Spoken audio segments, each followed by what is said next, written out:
Ito ang Bombo Radio Philippines. Fully digitalized. Numero 1 sa balita, komentaryo, drama at serbisyo publiko. Bombo Radio Philippines. Bombo Radio Philippines. Ang inyong number 1 at most trusted radio network in the country. Basta Radio Bombo! Oras sa Bombo Radio Iloilo, Philippine Standard Time, 52 minutos na nakaligad sa takna sining alas 11.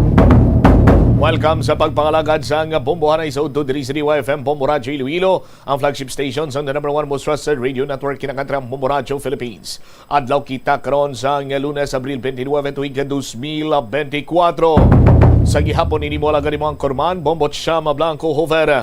Sa madalaguan kag mga nagapaunang mga balita, loyalty sang armed services kay President Ferdinand Bongbong Marcos Jr. dapat unconditional kag unwavering. Suno kay Presidential Advisor on Military and Police Affairs, Secretary Romana Felix. Driver sang daily driven transport in Sigida nga ginsuspend bangod sa pagpangabuno.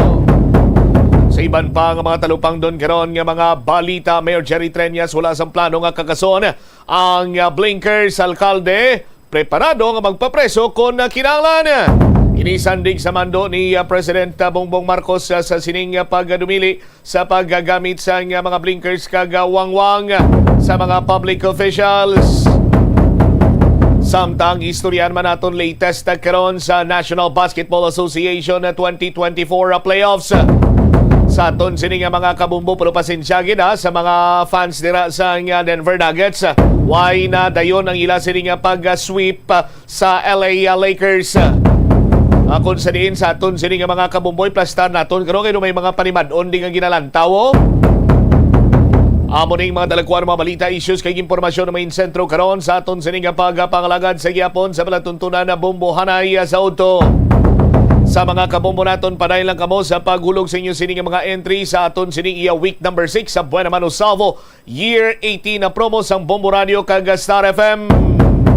Sa mga kabombo naton, kung ikaw isa sa mga daily draw winner sa paglawag sa imo sining pangalan, may 24 oras ikaw nga tiyempo agod i-claim ang premyo nga nagahulat sa imo. 500 pesos cash plus 500 pesos kabalor sa gift pack na sulod pa sa Urukan sining balde.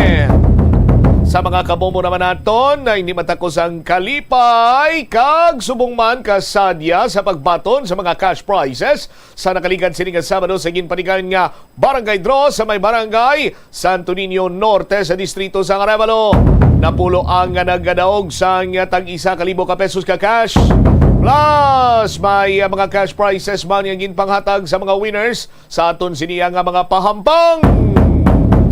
Bantay lang kamo sa aton sini nga mga kabombo sa paglawig naton kung sa diin naman bala ang masunod sini nga barangay nga patigayunan naton sa aton sini nga barangay draw sa palabuton sini iya nga Mayo 4 tuig 2024 Sabado inang adlaw. Sa mga kabombo naton, hulog lang sa inyo sining mga entries para dako ang inyo sining tsansa nga magdaog kung madamo ang inyo sining mga entries nga ginpadala maggamit sang Casino Ethyl Alcohol 99.9 germs patay alaga ang gamay, kapsil o konselyo o kon label sang Casino Alcohol in any size or variant, isa na ka proof of purchase. Kinahanglan naton ining Casino Ethyl Alcohol bangod man importante ang pag-disinfect sa aton siniiya nga mga kamot sa tagsa kamatag adlaw agod mapahilayo kita sa mga isang makalalaton nga balatian. Orokan maayos ang buhay mo, isa ka product sticker kun kupon nga may Bombo promo title Silver Swan tamang timpla, isa ka empty sachet or stand-up pouch o kun paper label sang at least 3/4 size ang Silver Swan soy sauce o kun sukang puti. Sa liwat, isa ka empty stand-up pouch o kun paper label sang at least 3/4 size ang Silver Swan soy sauce o kun sukang puti. Our Florete Pawn Shop and Jewelry, your diamond and pearl house, isa ka kupon sa kada isa ka gatos ka pesos kapag bakal nimo sang relo. Alahas kag subong man sa pagprenda no sang alahas dira may 100 pesos ikaw no isa na ka kupon ina surf powder, surf liquid o kuna surf Fabcon, singling pero di mamahalin. Isa ka empty sachet isang 65 grams Cherry Fresh, ukon empty pouch sang 64 ml Liquid Rose Fresh, ukon sachet isang 25 ml Fabcon Blossom Fresh. Isa na ina ka proof of purchase. Kung nakapili na ikaw, kung nakatipo na ikaw sang proof of purchase, isulod ini sa puning nga sobre. Long kag butangan sang pangalan, edad, address, phone number, pirma, week number 6 na kita. Kag proof of purchase, ipadala sa Buena Mano Salvo Year 18 promo sang Star FM kag Bombo Radio care of DYFM Bombo Radio Iloilo, no? Ihulog sa mga drop-box centers sa palibot sang probinsya kag syudad sa Iloilo. Ukon, pwede gid nga idirekta nyo diri sa Idalom, dira no sa Idalom sa may Panawagan section naton dira with the Bomboro Jane Los Bañas sa Gallarde, no? Ara dira pwede ka mo makahulog sa inyo sini nga mga entries, may mga designated Dropbox man kita dira kung anong imo sinigin gamit nga proof of purchase, dira man sini nimo ihulog. Kung damo entries mo nga ihulog, syempre, dako man ang imo sininga tsansa nga magdaog. Was-was na obrada ha, kag ihulog dayon. Dalag ko nga mga balita kag impormasyon ninyo bantayan sa paray nga pagpalayag sa Bombo Ray sa Udto pagkatapos ang Bombo Network News. Masami bala nga nagabiring ang imutiil? Suno kay Dr. John Hubert Pua, isa ka orthopedic surgeon, masami nga mabatyagan ang cramps sa idalom nga parte sang lawas. Apang mas delikado kung masami mo ini mabatyagan sa ibabaw nga parte sang imo lawas, kaangay sang kamot, bangod posible ini nga palatandaan sang mas malala nga balatian, kaangay sang sakit sa tagipusoon, diabetes, kag hypothyroidism. Nagpanugyan ang doktor nga ang pinaka-epektibo nga solusyon sa cramps amo ang stretching exercise tubtub madula ang pagbiring. Nagasala ka bala sa imo nga tulunan kag daw hindi ka makahibalo kung ano ang imo nga unahon? Kung magtuon ikaw, siguraduhang anay nga nakakaon ikaw sang maayo, agud nga maka-function ang imo nga utok. Kung gusto mo ang snacks, siguraduhan man nga na-preparar na ini antes pa man ang imo study time. Bangod basi, mawili ikaw sa pagkuti sang imo nga pagkaon kag ma-distract ikaw sa imo nga tulunan. Siguraduhan man nga tapos na ang imo nga olobrahon sa sulod sang balay para nga makalikaw sa interruption kag para sigurado naman nga maka-relax ikaw kung matapos mo na ang pag-review. Ini nga pahanumdom ang ginadulong sa imo sang the number 1 and most trusted radio net. Ito ang Bombo Radio Philippines. Fully digitalized. Numero 1 sa balita, komentaryo, drama at serbisyo publiko. Bombo Radio Philippines. Bombo Radio Philippines. Ang inyong number 1 at most trusted radio network in the country. Sa radyo Bombo! This is Bombo Network News Noontime Edition. We're broadcasting live at Bombo Radio Broadcast Center, Makati City, Philippines. Araw ngayon ng Lunes, 29 sa buwan ng Abril, taong 2024. Sa ating mga headlines, Luzon Grid inilagay muli sa yellow alert ngayong araw ng Lunes ayon yan sa National Grid Corporation of the Philippines. Research vessel naman ng China dumaan sa Batanes bago daw na malagi sa baybayin ng Catanduanes ayon sa Philippine Coast Guard. Maluwag ang tigil pasada ng piston sa kanilang mga nasasakupan at nagpapatuloy din yung iba pang aktibidad. Yung mga plate numbers ng mga kasaling jeepney tinakpan para hindi raw makasama doon sa mga masasampahan ng reklamo. Nasa 20,000 naman na voting machines na gagamitin para sa 2025 midterm election inaasahang darating na sa buwan ng Agosto ayon sa Commission on Elections. Sa ating balita sa iba, yung dagat 13 Palestino patay sa pagtama ng airstrike ng Israel dun sa may Rafah. Sa balitang showbiz naman, alamin mamaya kung sino nga ba ang top 3 na kandidatang nagwagi sa Best National Costume sa Miss Universe Philippines 2024.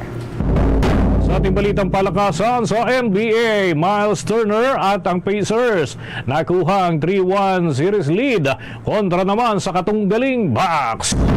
At live nationwide via satellite, dumako na tayo sa mga detalye ng ating mga balita. Ilalagay muli ng Luzon o ng National Grid Corporation of the Philippines sa yellow alert status ang Luzon Grid.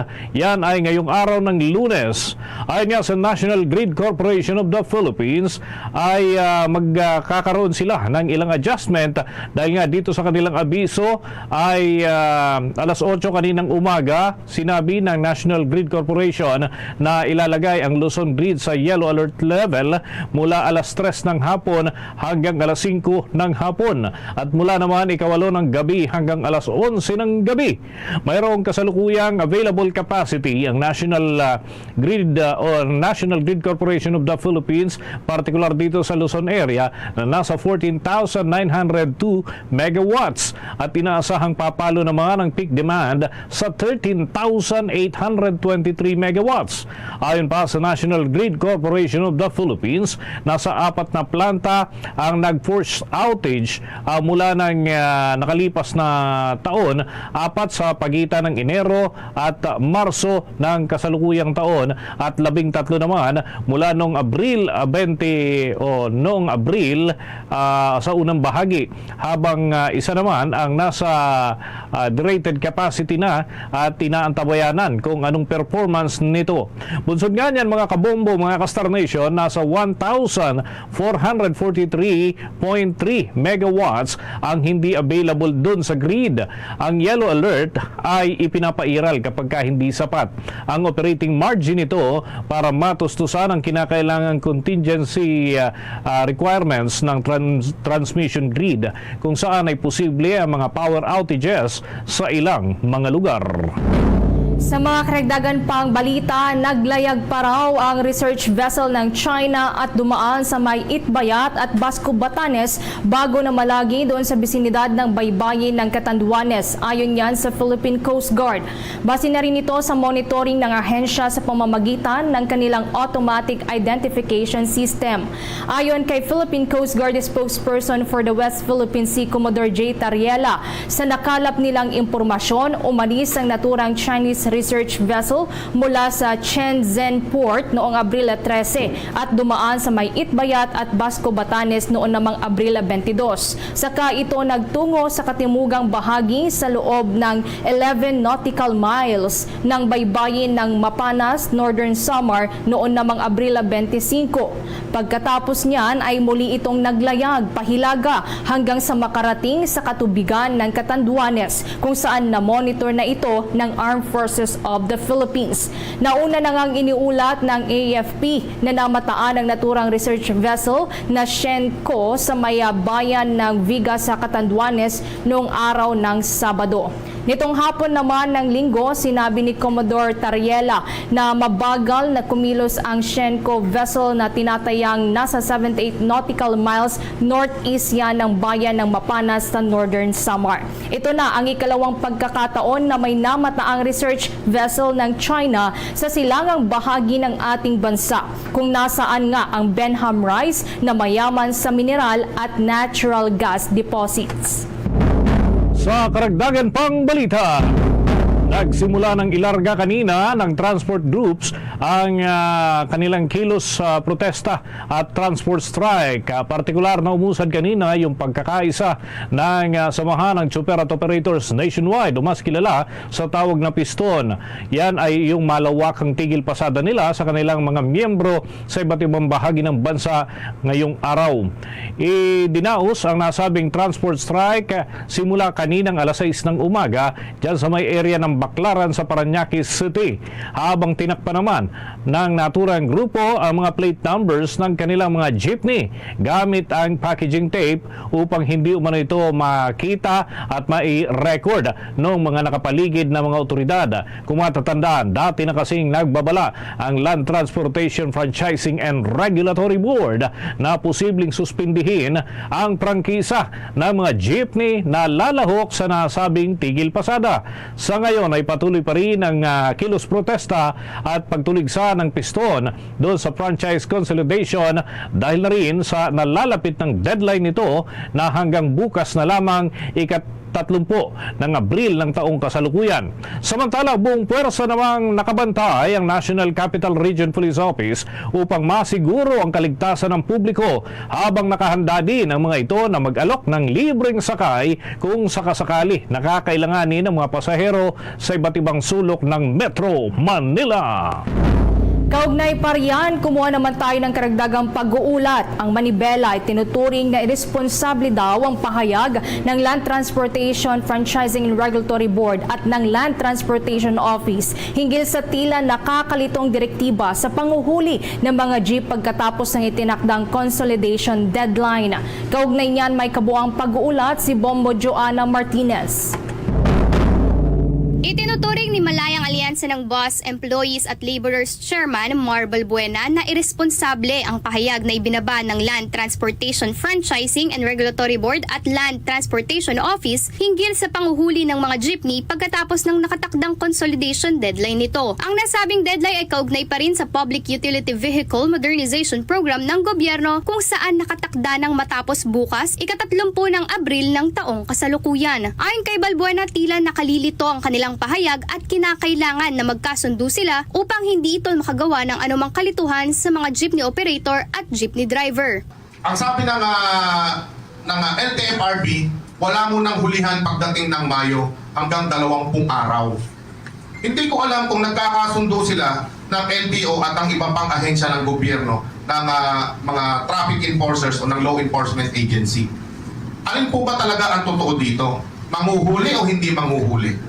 Hindi po ba? Napaka-irresponsableng mga pahayag na dapat maitama ng mga namumuno dito sa mga ahensya na ito. Iginiit din niya na ayon kay Land Transportation Franchising and Regulatory Board Chairman Attorney Chofilo Guadis III, may proseso sila na susundin at kapag hindi umano nakahabol sa nasabing franchise consolidation ng ilang jeepney drivers at operators, ay padadalhan daw muna nila ito ng show cause order. Nasalungat naman sa sinasabi na magkakaroon ng hulihan pagdating ng Mayo 1. Samantala, naninindigan pa rin si Balbuena, gayon din ang iba pang transport group kagaya na lamang ng pagkakaisa ng mga samahan ng tsuper at operator nationwide o piston sa mariing pagtutol sa nasabing programa ng pamahalaan. Sa ngayon, nagpapatuloy pa rin ang malawakang tigil pasada ng naturang transport groups at ito ay tatagal hanggang Mayo 1 na sakto ring araw ng mga manggagawa. Para sa Bombo Network News, Bombo Joanna Martinez nag-uulat para sa #1 and most trusted radio network in the country, Bombo Radio Philippines. Basta Radio, Bombo! At mamaya may mga karagdagan pa tayong update hinggil dyan. Oras natin sa buong kapuluan, 9 na minuto na makalipas ang 12:00 ng tanghali. Ilang mga stalls ang nakita sa ginanap na kadiwa ng Pangulo program kamakailan sa parte ng Bicol Region. Nagbenta sila ng nasa 20 pesos per kilogram na bigas. Sa inilabas nga na statement, sinabi ng Presidential Communications Office base sa impormasyon mula sa National Irrigation Administration na ibinibenta ang 20 pesos per kilogram na bigas. Yan ay naitala nitong 25 ng Abril ng taong kasalukuyan, kasabay na rin ng inilunsad na kadiwa ng Pangulo doon sa Ligao City, Albay. Kabilang sa mga naging prioridad na makatanggap ng 20 pesos kada kilo ng bigas ay yung mga miyembro ng Pantawid Pamilyang Pilipino Program beneficiaries. Matatandaan na ito nga ang sadya o layunin ng naturang aktibidad at saklaw din ng naturang programa yung mga persons with special needs at mga nakakatanda at mag-isa sa buhay.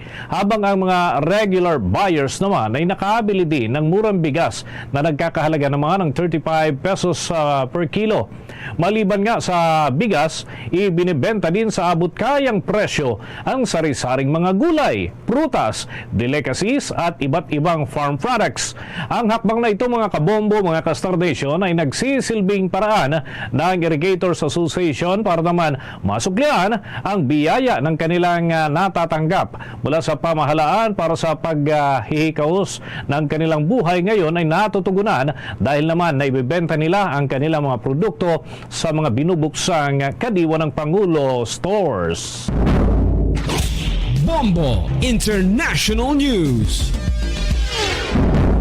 Napatay ang nasa 13 Palestino sa panibago na namang airstrike ng Israel sa 3 bahay doon sa Southern Gaza City ng Rafah at ikinasugat ito ng marami pang individual ayon sa medical officials doon sa lugar.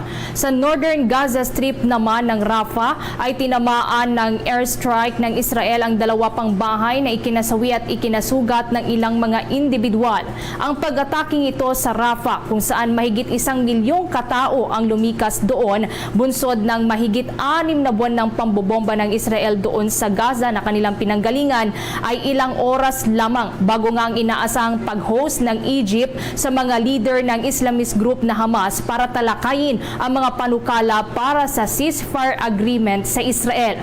Nito kasing linggo, sinabi ng Hamas officials na tatalakayin ng isang delegasyon sa pangunguna na rin ni Khalil Al-Hayya, ang Deputy Gaza Chief ng grupo, ang panukalang ceasefire na ipinasakamay ng Hamas sa mediators mula sa Qatar at Egypt, gayon din ang tugon ng Israel. Inaasahan naman na tutugunan ng Hamas sa ang panibagong ceasefire proposal ng Israel na ipinadala sa Hamas noong araw ng Sabado. Kabilang nga sa kasunduan ang posibleng pagtanggap na ng Hamas na palayain ang mas mababa sa 40 na mga bihag kapalit ng pagpapakawala sa mga Palestinong nasa piitan naman ng Israel at ang ikalawang yugto ng tigil putukan. Oras sa buong kapuluan, 12 minuto makalipas ang alas 12 ng tanghali. Inumpirma ng Civil Service Commission na magbibigay ng tulong na teknikal ang Asian Development Bank para yan sa kanilang digital transformation strategy. At pinangungunahan ni Civil Service Commission Chairman Carlo Alexei Nograles at Commissioner Eileen Lisada ang kick-off meeting para naman sa naturang tanggapan at yung technical assistance at ito yung tumutukoy sa supporting digital transformation at civil service. Kasama ang Asian Development Bank Country Director for the Philippines na si Fabit Pamachandra na at itong Asian Development Bank Principal Management Specialist for e-governance, Syok Yong Yun.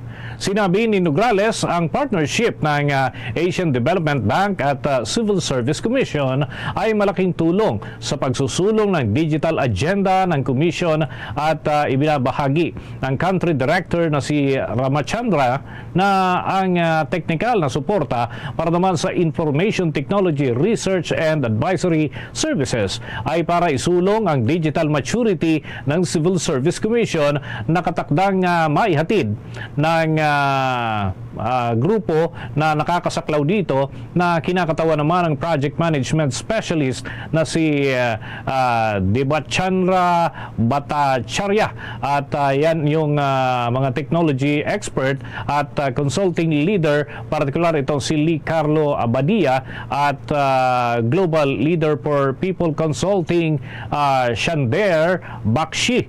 Ang tulong po mga kabombo ay tutuon doon sa ilang mahalagang bahagi. Kabilang na rito yung digital capacity at information and communications technology at yung resource assessment, pati na ang pagbuo ng isang enterprise level digital at yung diskarte na paglikha naman ng isang balangkas ng pamamahala para sa proseso ng isang sistema at iniaangkop ang naturang mga programa sa pagpapahusay pa ng kapasidad para sa mga tauhan ng Civil Service Commission upang maipairal sa loob ng 2.5 taon ang proyektong ito na bahagi din ng pagdidisenyo ng isang programa sa pamamahala at pagbabago at pag-assess na rin ng epekto ng mga sistema ng Information and Communications Technology sa mga tao para sa mga proseso sa pamamagitan ng pagsasagawa ng assessment sa pagiging handa na gumamit ng mga workshop sa pagpapatibay at pagbabago. Bilang tugon naman ay nagpahayag ng pasasalamat si Chairperson Nograles sa Asian Development Bank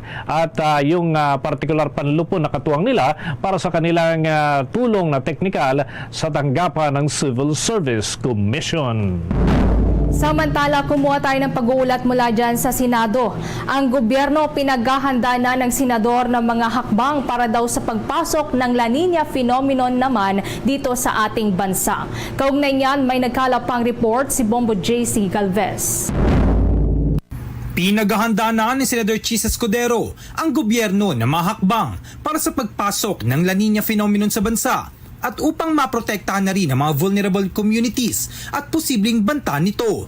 Ang naging panawagan ni Escudero ay matapos mag-abiso ang State Weather Bureau ng posibilidad ng pag-develop ng La Nina sa uling bahagi ng taong ito. Sinabi ng senador na ang nalalapit na pagpasok ng La Nina ay nangangailangan ng mga komprehensibong programa at maagap na pagtugon upang maprotektahan ang mga vulnerable sectors. Nauna nang naglabas ang State Weather Bureau ng La Nina Watch para mapabatid sa publiko ang nalalapit na pag-ulan sa bansa. Sa ngayon, sinabi ng Weather Bureau na ang La Nina ay may 55% na posibilidad na mamuo sa susunod na 6 na buwan. Dagdag pa ng ahensya, ang huling La Nina sa bansa ay tumagal ng 3 sunod na taon mula Setyembre 2020 hanggang sa unang bahagi ng 2023. Binigyan din ni Escudero ang pangangailangan para sa responsableng paglalaan ng calamity funds habang ang bansa ay kasalukuyang naharap sa El Nino at paghahanda para sa paparating na La Nina weather phenomenon. Bagamat pinakikilos na ng mambabatas ang gobyerno para sa pagpasok ng La Nina, muli namang hinimok ni Senate Committee on Health and Demography Chairman Senator Christopher Bongo ang mga pribadong kumpanya na pag-aralan din ang pagpapatupad ng work from home arrangement sa gitna ng matinding init ng panahon na nararanasan ngayon sa bansa.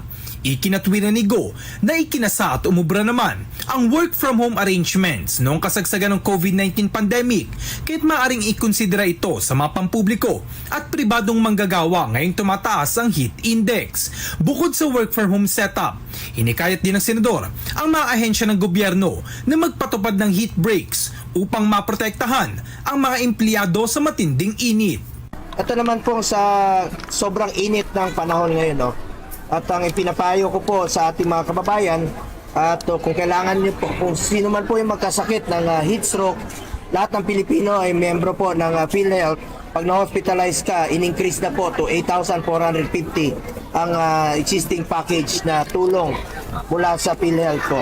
At pakiusap ko lang sa ating gobyerno kung maaari makapag-adjust, no, sa oras ng pagtatrabaho at explore work from home options at ito pong heat breaks rin po. At kung employees prone to heat index related illnesses, bigyan po ng pagkakataon mag-leave of absence. At may mga malasakit center din po kayong pwedeng lapitan kung sakasakaling magkasakit. Para sa Bombo Network News, ako si Bombo JC Galvez, nag-uulat para sa number 1 and most trusted radio network in the country, Bombo Radio Philippines, Basta Radio. Bombo! Naghatid niyan sa atin sa oras na 19 na minuto na makalipas ang alas 12 ng tanghali. Inaasahan ng Commission on Elections na darating na sa bansa sa buwan ng Agosto ang 20,000. Ito yung initial batch ng automated counting machines mula yan sa South Korean firm na Miro Systems Limited Incorporated. Gagamitin yan sa 2025 midterm elections. Ayon nga kay Commission on Elections Chairman George Erwin Garcia, nasa full speed na ang poll body para naman sa paghahanda para sa national at local elections sa susunod na taon.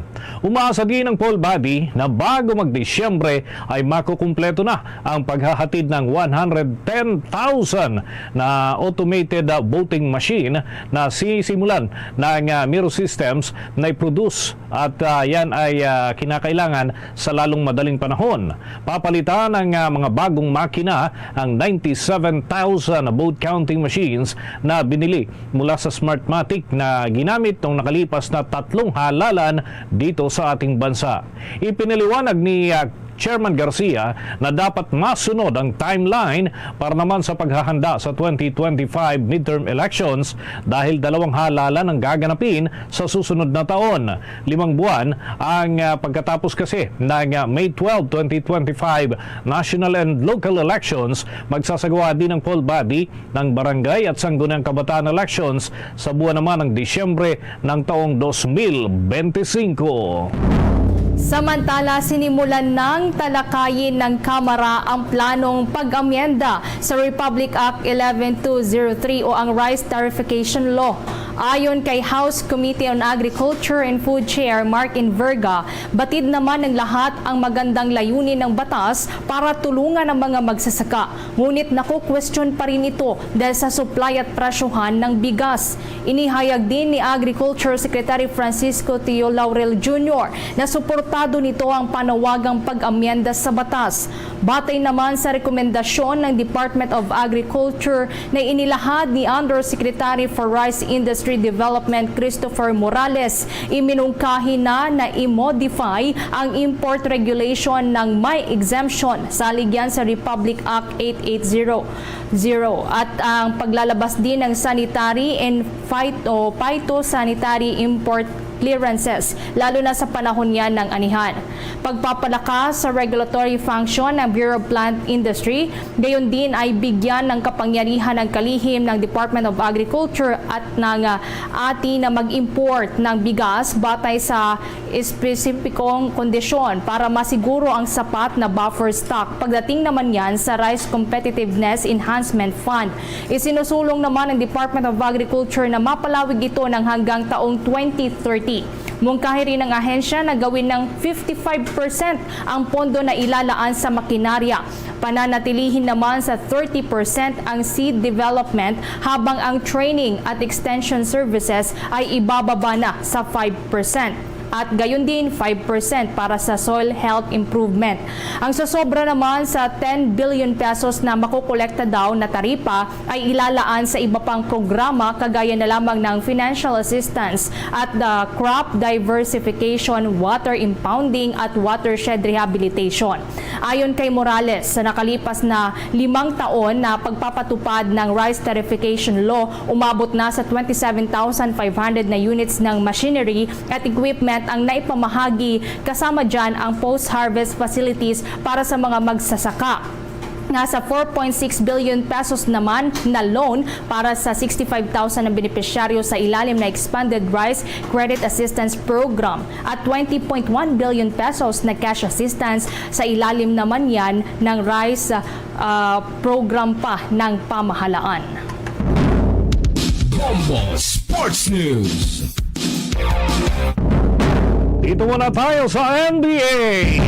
Umamada si Miles Turner ng 29 points at nagdagdag naman si Tyrese Haliburton ng 24 points para maiangat ang Indiana Pacers sa 126-113 na panalo laban naman sa underman ngayon na Milwaukee Bucks. Yan ay para sa Game 4 ng kanilang Eastern Conference First Round Series sa Indianapolis. At si Turner, mga kabombo, ay nagpakawala ng 7 3-pointers para naman sa 6th seeded Pacers na umiskor ng 51.2% mula sa Beyond the Arc at 51.7% overall para agawin ang 3-1 lead sa kanilang best of 7 series. Si Haliburton, mga kabombo, ay gumawa ng 5 3-pointers sa kabila ng injury report at yung 90 minutes na bago pa man ang tip-off dahil na rin sa pananakit ng kanyang likurang bahagi ng katawan.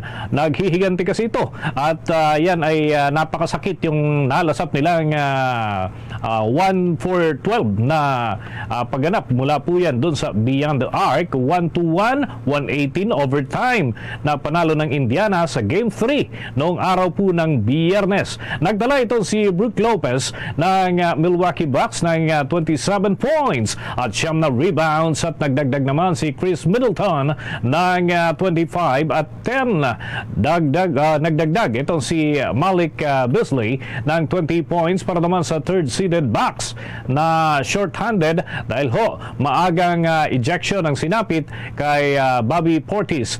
Bukod pa sa pagkawala ng injured stars na sina Damian Lillard at two-time NBA MVP na si Giannis Antetokounmpo. Ang Game 5 naman, mga kabombo, mga ka-Star Nation, ay mangyayari sa Martes doon sa area ng Milwaukee. Sa dagdag pa nating balita, nakiisa ang liderato ng Kamara sa pagkilala sa Filipino fencer na si Samantha Kyle Katantan at ito ay kaugnay ng pagkakapasok niya sa 2024 Summer Olympics na gaganapin sa Paris, France. Sumunod itong si Samantha sa yapak ng Walter Torres na huling Filipino fencer na nakarating sa Olympics at gumawa ng kanyang marka sa 1992 Barcelona Games. Si Katantan, mga kabombo, isang right-handed foil fencer, ay nakapasok sa Olympics matapos mangibabaw sa kanyang kategorya sa Asia-Oceania National Olympic Qualifier na ginanap naman sa Fujairah, United Arab Emirates o UAE nitong nakalipas na mga araw. At inaasahan, mga kabombo, ang iba pang mga aktibidad na nakahanay bilang kanyang parte ng mga paghahanda bago pa man ang pagsabak sa Olympic Games. Entertainment News. Inanunsyo na ng Miss Universe Philippines ang top 3 winners sa Best in National Costume ngayong taon na ginanap sa Sultan Kudarat Gymnasium in Cultural Center.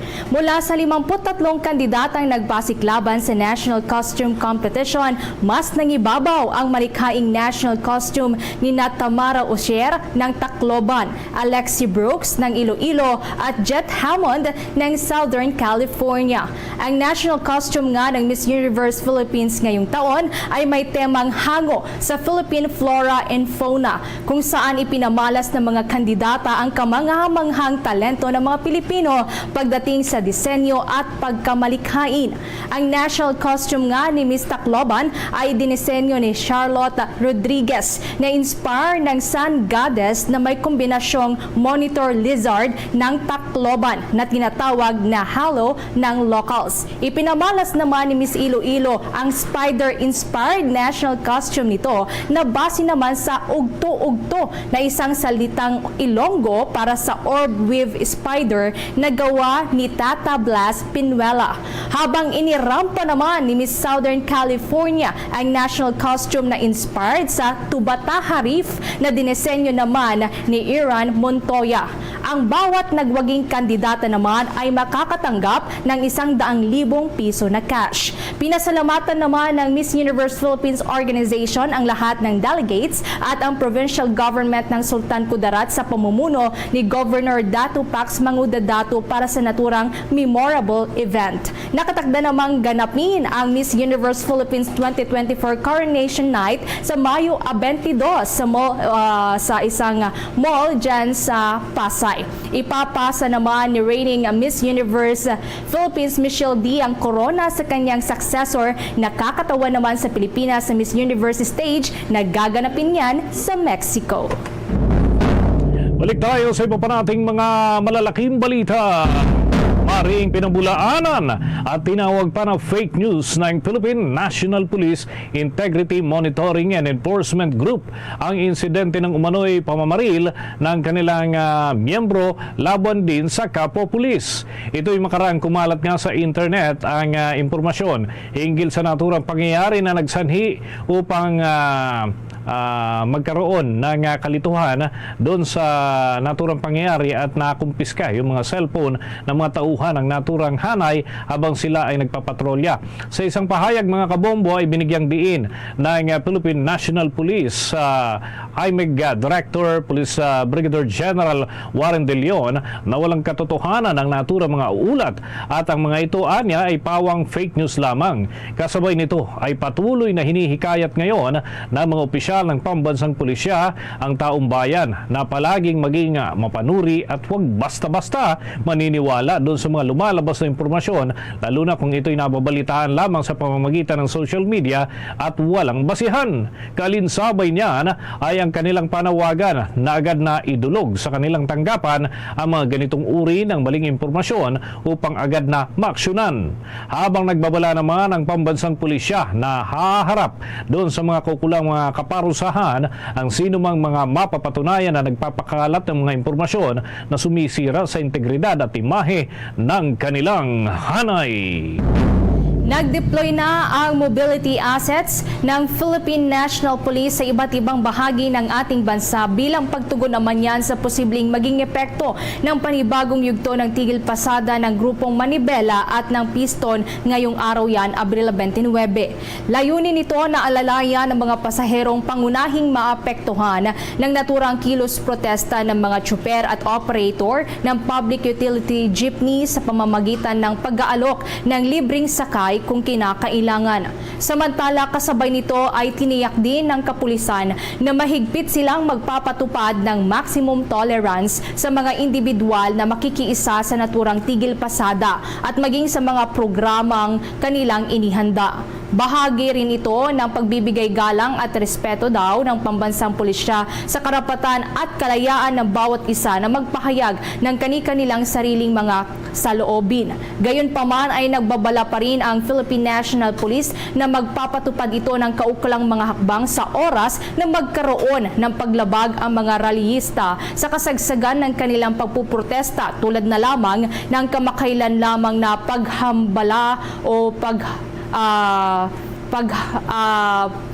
Pagharang ng mga ng jeepney po sa isa pong naturang mga grupo sa bahagi ng Welcome Rotonda na nauna na nitong isinagawa sa kanila pong inilunsad na tigil pasada.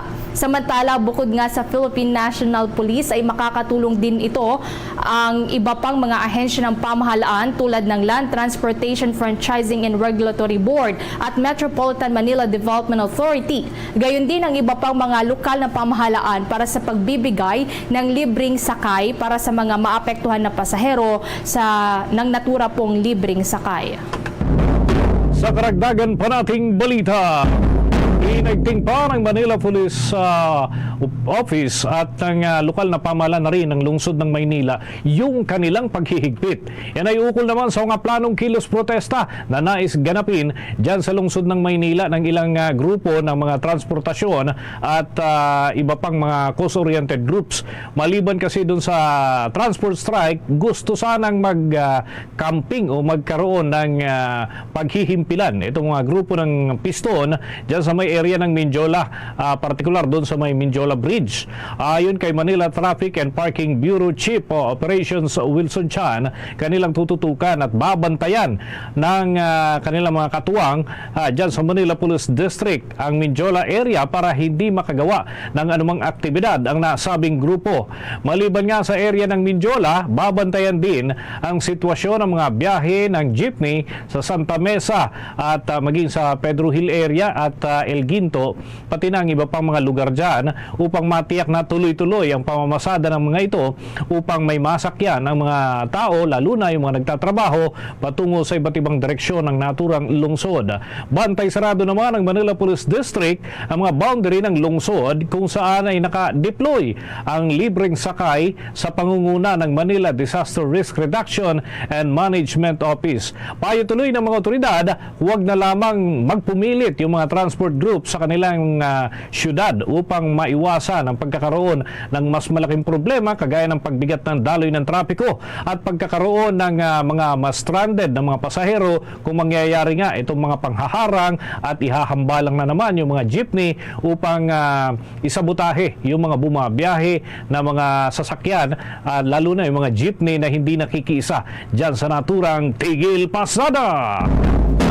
Sa iba namang balita, muling nahack ang Information Technology System ng Department of Science and Technology kung saan tinamaan nga dito ang Philippine Council for Industry, Energy and Emerging Technology Research and Development noong nakalipas na araw ng Huwebes. Ayon sa Executive Director ng ahensya na si Enrico Paringit, kinailangan nilang i-shutdown muna ang kanilang website, gayon din ang components ng kanilang information technology system para magsagawa ng assessment at maintenance. Naglabas na din ng abiso ang Department of Science and Technology na posibleng hindi lagi daw na available ng kanilang apektadong sistema, kabilang ang Philippine Council for Industry, Energy and Emerging Technology Research and Development website, maging ang Project Management Information System at Capsule Proposal System. Mula yan, Abril 26 na magtatagal pa hanggang Mayo 2. Humingi naman ng paumanhin ng ahensya sa abalang dulot ng pansamantalang shutdown ng kanilang sistema. Natukay naman ang naturang hacker na HulkSec Philippines. Samantala, sinabi naman ng opisyal na tinatrabaho na ng cybersecurity experts ng Department of Science and Technology ang pagbawi ng kontrol sa kanilang mga sistema at website. Kung matatandaan, sa unang bahagi nga ng Abril ay inatake din ng mga hacker ang information technology system ng Department of Science and Technology na nakaapekto sa kanilang 3 websites. Papatayan mga karagdagang report. Ang Department of Transportation na makakakuha raw ng nasa 5 bilyon na budget sa susunod na taon para naman sa pagpapalawig ng active transport infrastructure. Alamin natin ang kabuang detalye ng balitang yan mula kay Bombo Kelly Cordero.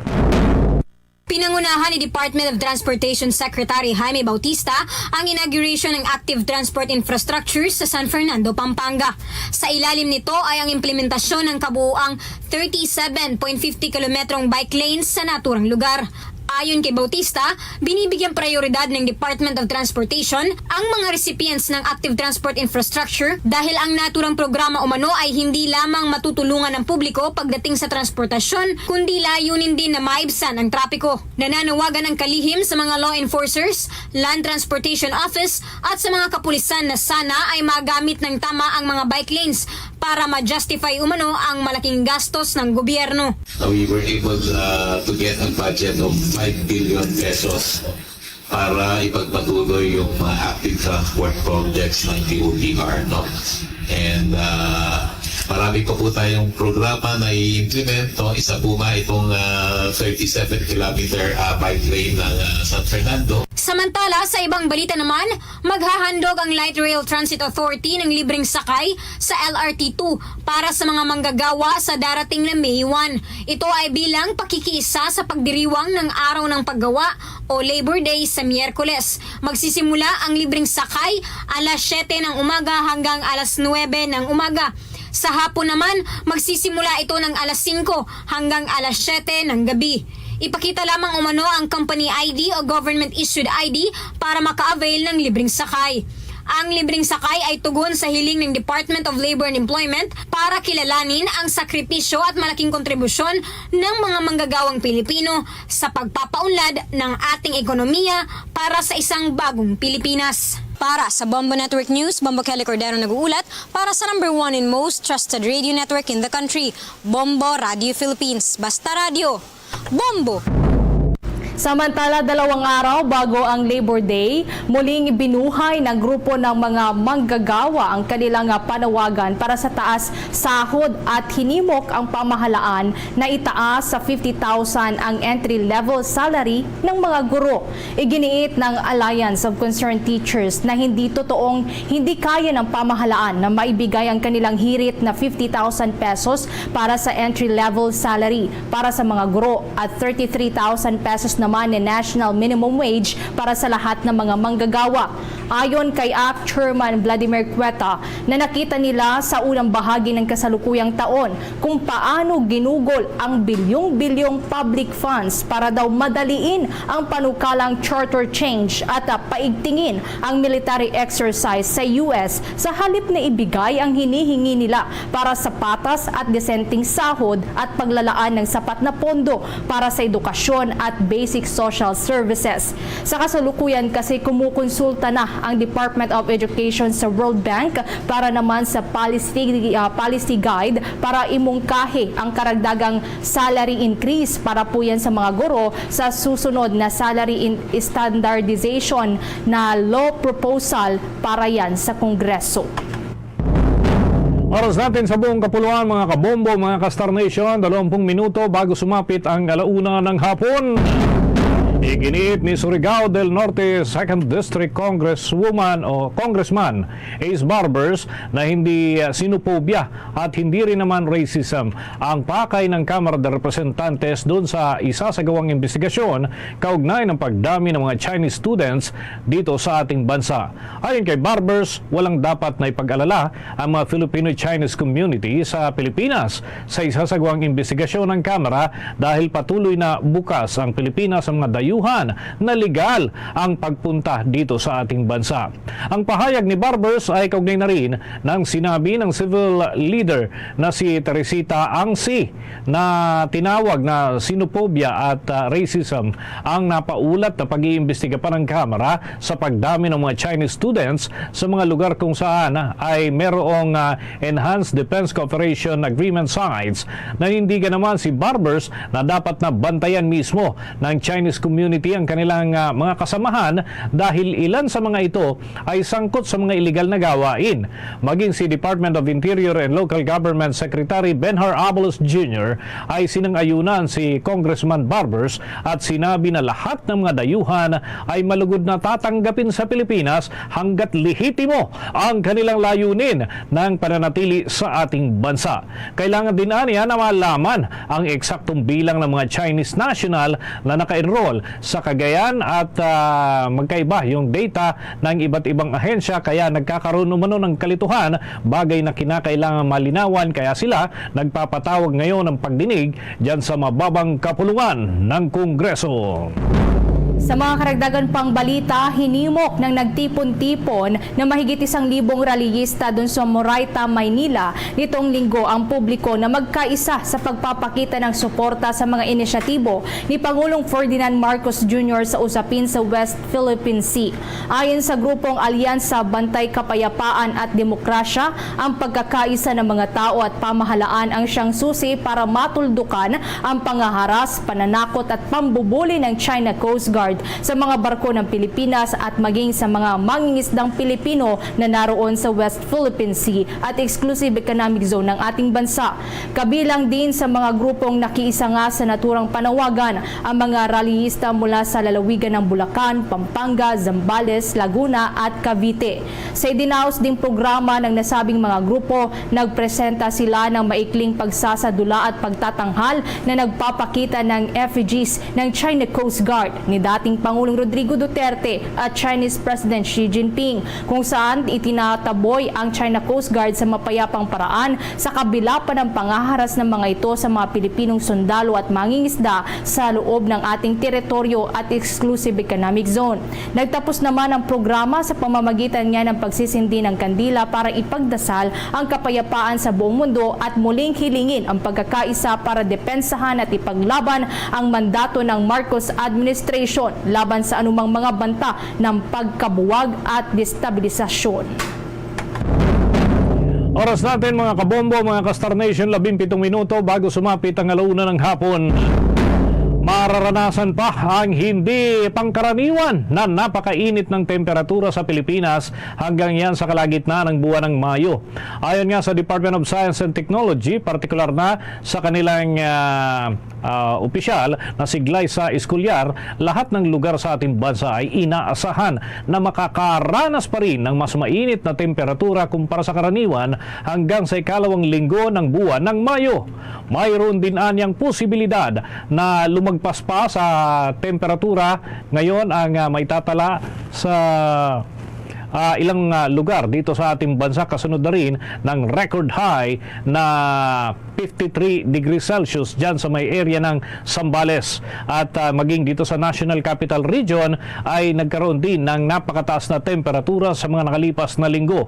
Una nga rito, buwan ng Marso, Abril at Mayo ay kadalasan na pinakamainit at pinakatuyot sa buwan kada taon. Subalit ang sobrang init naman na nararanasan ngayon ay ipinapaalala ang kahalagahan ng pagtitipid ng tubig, lalo na't nasabay po mga kabombo yung epekto ng El Nino phenomenon. Ito ay sa kadahilanan ang Pilipinas ang isa sa mga bansang pangunahing naapektuhan ng El Nino, kaugnay pa rin ng ating tuloy-tuloy na nararanasan dito sa ating bansa. At maliban dyan, may mga panawagan din ng gobyerno hinggil sa pagtitipid ng tubig at iba pang mga hakbang na kinakailangan gawing alternatibo habang tayo ay nagmamantini ng ating kalagayan dito pa rin sa mga lugar na pangunahing apektado ng matinding tagtuyot.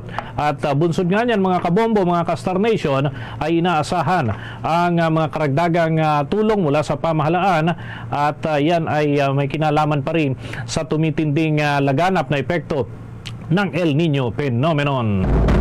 Ako na tayo sa mga balita mula sa mga lalawigan, mga kabombo, mga Kastar Nation. Dako tayo dyan sa Hilagang Luzon. Update tayo dun sa nangyari na aksidente ng tatlong sasakyan at kuha tayo ng report mula sa area ng Bombo Radio Lawag. Patay ang isang lalaki matapos nagkarambola ng tatlong sasakyan sa Barangay 17 Tabog sa lungsod ng Bata. Kinilala ang driver ng pink-white Volkswagen na mayroong plate number na PCY696 na si Joseph Baktat, 55 taong gulang, lalaki, may asawa, may driver's license at residente ng Barangay Acosta sa nasabing lungsod. Samantala, kinilala naman ang driver ng black Nissan Terra na may plate number na IACF 1495 na si Leonard Salvador, 46 na taong gulang, may asawa, habang ang mga pasahero ay kinilalang sina Florence Salvador, 47 taong gulang, babae, at si Grian Salvador, 15 taong gulang at mga residente ng Barangay Kaunayan sa nasabing lungsod, habang ang driver naman ng brown Toyota Innova na may plate number na AAX 4819 na si Ronaldo Ralleca, 53 taong gulang, may asawa, may driver's license at residente ng Barangay 558, Barit sa lungsod ng Lawag. Ayon kay Police Lieutenant Colonel Adrian Gayutsia na Chief of Police ng Philippine National Police sa lungsod ng Bata, ang Nissan Terra ay patungo sa timog na direksyon habang ang Volkswagen at Toyota Innova ay patungo naman sa hilagang direksyon. Ayon sa inisyal na investigasyon, nagkabanggaan ang Terra at Volkswagen pagkatapos ay nabangga ng Terra ang Innova na sinusundan ang Volkswagen. Nagtamo ng mga sugat sa iba't ibang bahagi ng katawan ang driver ng Volkswagen at sinugod ito sa Mariano Marcos Memorial Hospital ng mga tauhan ng City Health Office, ngunit idineklara itong patay habang ginagamot sa hospital. Ang driver ng Innova at Terra ay nanatiling walang natamong sugat, ngunit malaking pinsala ang natamo ng mga sasakyan. Samantala, nakunan ang nangyaring insidente sa dashboard camera ng Nissan Terra at isinagawa ng Philippine National Police sa lungsod ng Bata ay mangalap ng mahigit pang impormasyon at may posibilidad na magkaroon ng pag-uusap sa pagitan ng pamilya ng driver at nasangkot sa aksidente. Eventually, kasi kasunod niya yung Volkswagen, yung Innova, so nung nagkabanggaan yung dalawa, automatic na nabangga din yung puwet nung yung sakyan na yung Volkswagen. Yan ang ulat mula dito sa Bombo Radyo Lawag para sa Bombo Network News. Ako si Bombo Kirsty Ganitano para sa number 1 na most trusted radio network in the country. Bombo Radyo Philippines, basta radyo, Bombo! Samantala, ang sospek sa umano'y pamamaril sa isang 14 anyos na babaeng estudyante sa Talisay City, Cebu, kakasuhan na ngayong araw. Dalawa pang sospek kakasuhan din dahil sa paglabag sa obstruction of justice. Kaugnayan, may update pa ang Bombo Radio Cebu. Kakasuhan ngayong araw ang sospek ng umano'y bumaril sa isang 14 anyos na batang babae na isang grade 7 student sa Talisay City, Cebu. Ito ang sinabi ni Police Lieutenant Colonel Ephraim Paguyod, ang hepe ng Talisay City Police Station. Ayon sa opisyal, bukod sa responsable sa pagpatay sa bata, mayroong dalawang individual na sinasabing may kaugnayan sa pagkamatay ng biktima. Gayunpaman, sinigawa pa rin ang hot pursuit operation ng isang sospek kung saan nahaharap ito sa kasong reckless imprudence resulting in homicide at illegal possession of firearms. Dagdag pa ng hepe, sinampahan din nila ng kasong obstruction of justice ang isang sospek matapos itong makipagsabwatan para iligaw ang investigasyon. Samantala, isang sospek naman ang sinampahan din ng kahalintulad na kaso matapos itago ang ginamit sa pagpatay sa nasabing krimen. We have established a strong probable cause para ma-fight tayo ng faso doon sa mga suspects with regards sa nagikabod doon sa pagkapatay na 14 years old sa grade 7 student sa barangay Sobong, Talisay City. We filed a case for those suspects. Sabihin na kami arrested na yung dalawang suspect for obstruction of justice. And yung isa, ongoing pa po yung course of namin, which is makakasuwar siya ng, mapropile na namin siya ng kaso reckless and prudence resulting to homicide and illegal possession of firearms. Ating napakinggan si Police Lieutenant Colonel Ephraim Paguyod, ang hepe ng Talisay City Police Station. Mula rito sa lalawigan at lungsod ng Cebu, ako si Bombo Kenapor para sa number 1 and most trusted radio network in the country, Bombo Radio Philippines. Basta radyo, Bombo! Samantala, ang pag-angkat daw ng tuni-tuniladang isda papatay sa lokal na industriya ng pangisdaan sa bansa ayon sa pambansang lakas ng kilusang mamalakayan ng Pilipinas. Kaugnay niyan, may eksklusibo pang panayam ang Bombo Radio Dagupan.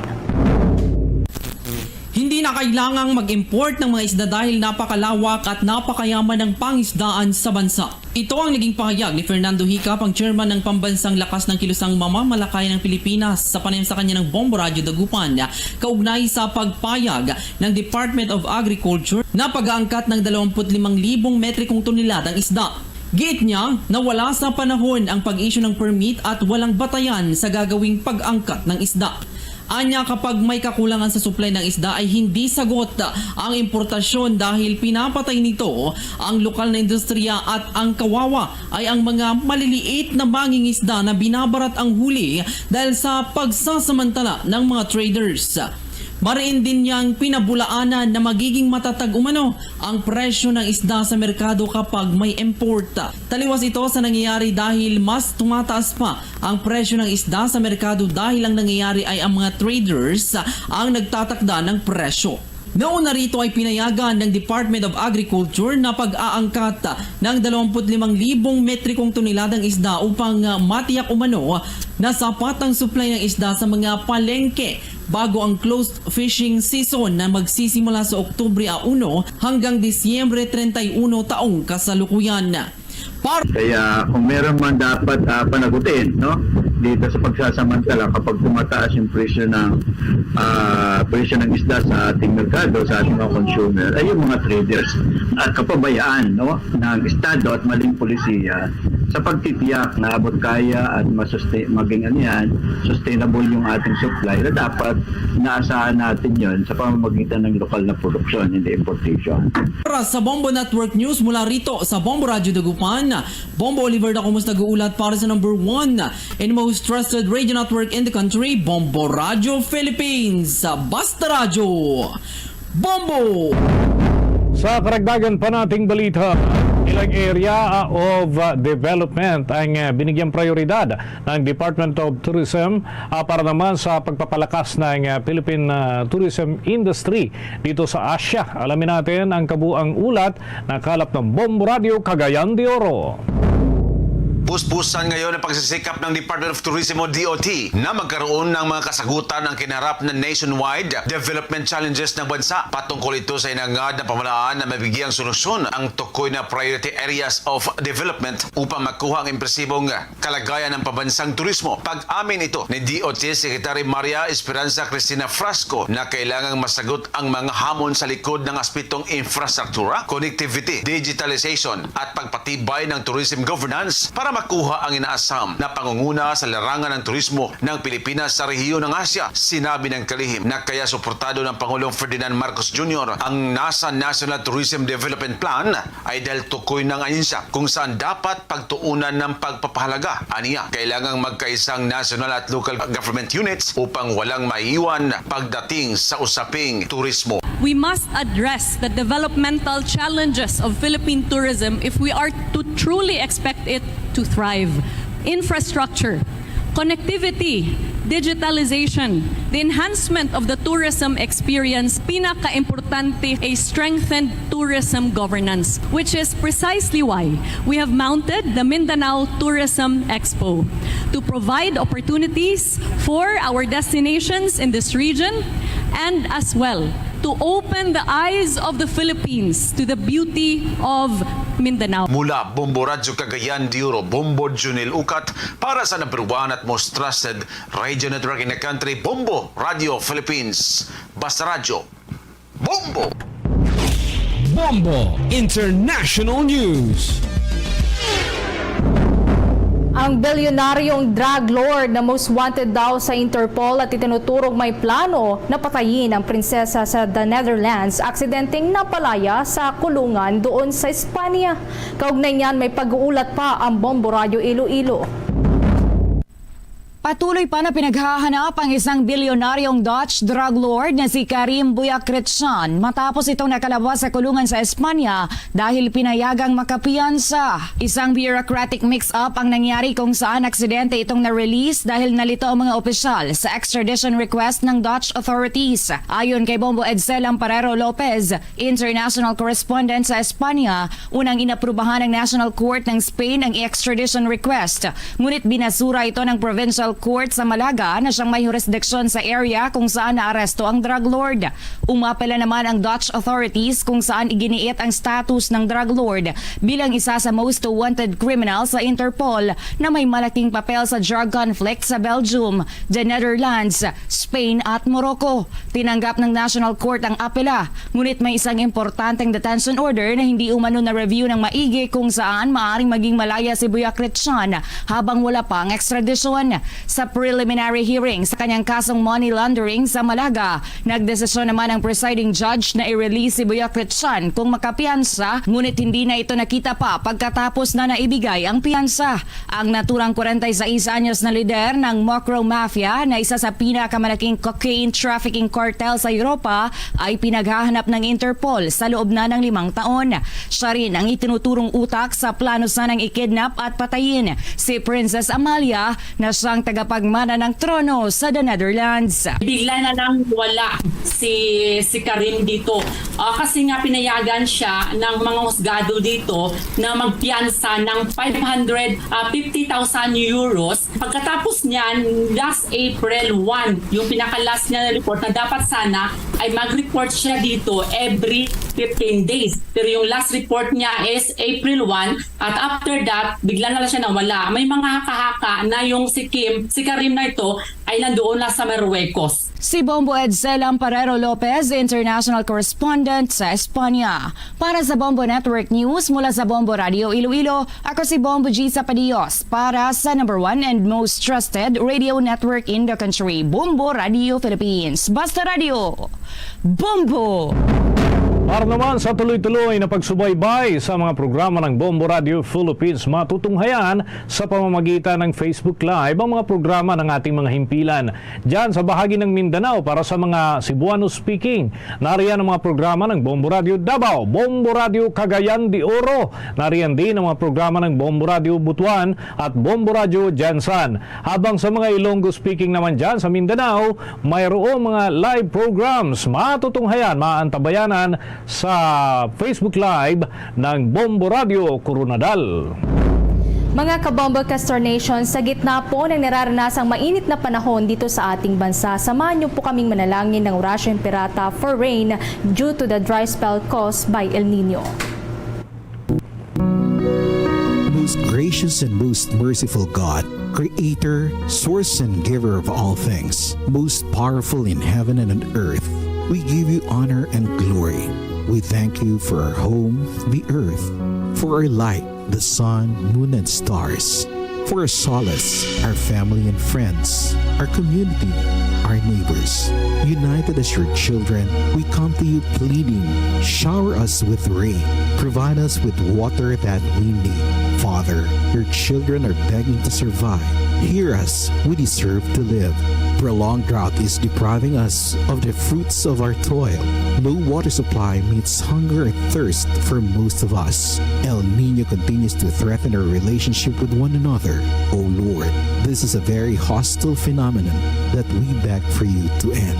At this time of looming catastrophe, dear Lord, dwell in our hearts. Teach us to be more generous. Bring out the best in us. Turn our eyes and ears toward the needs of others, especially the poor. Move us to share more, care more, serve more, and love more. Holy God, you sanctify this earth to be our sacred abode. Grant us courage to take in hand the sufferings and the environment. Grant us might to save and protect the beauty of nature. Grant us wisdom to restore whatever we have destroyed. O loving God, behold in us your loving children. Feel us, feel for us. Let heaven cry and its tears be our blessed rain. Have mercy on us, Lord. Have mercy. We beg you, most gracious and merciful God, please let it rain. Amen.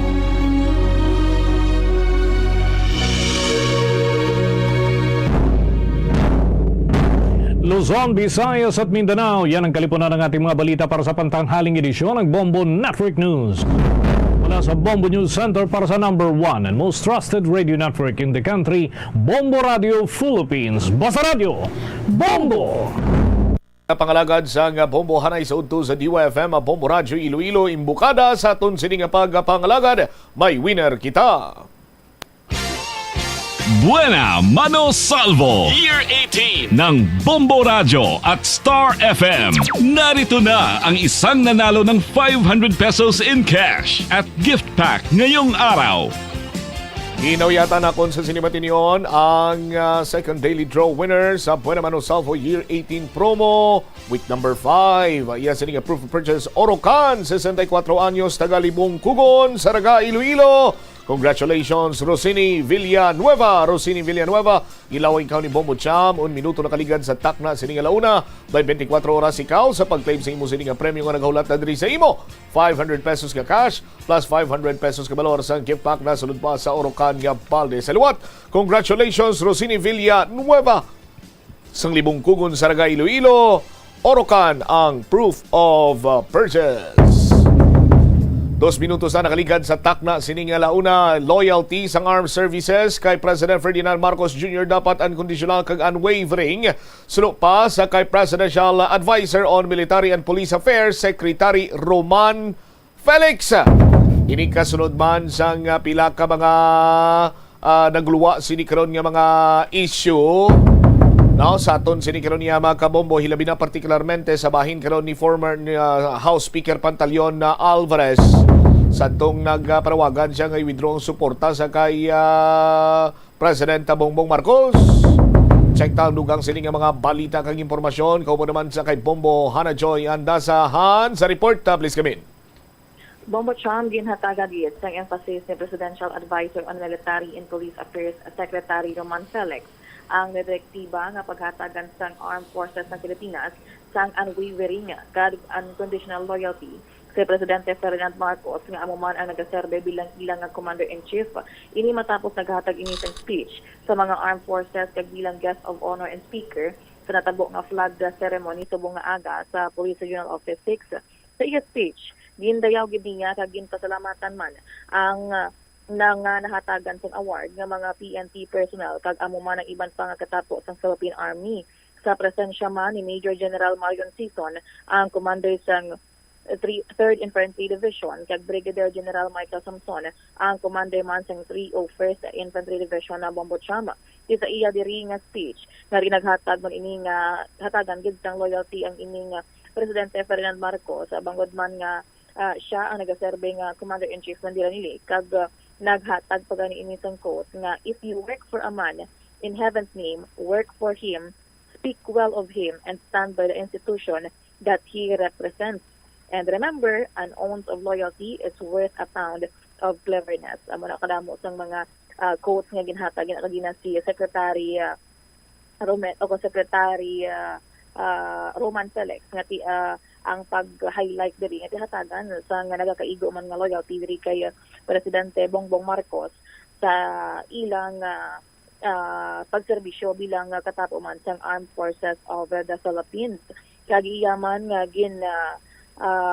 quote diri man nga ang ilang pagserbe kag pag-maintain man sang peace and order sa Pilipinas nga i-maintain din nila ini kag amo man sa ensure pag sigurado ang political stability sa PBBM administration.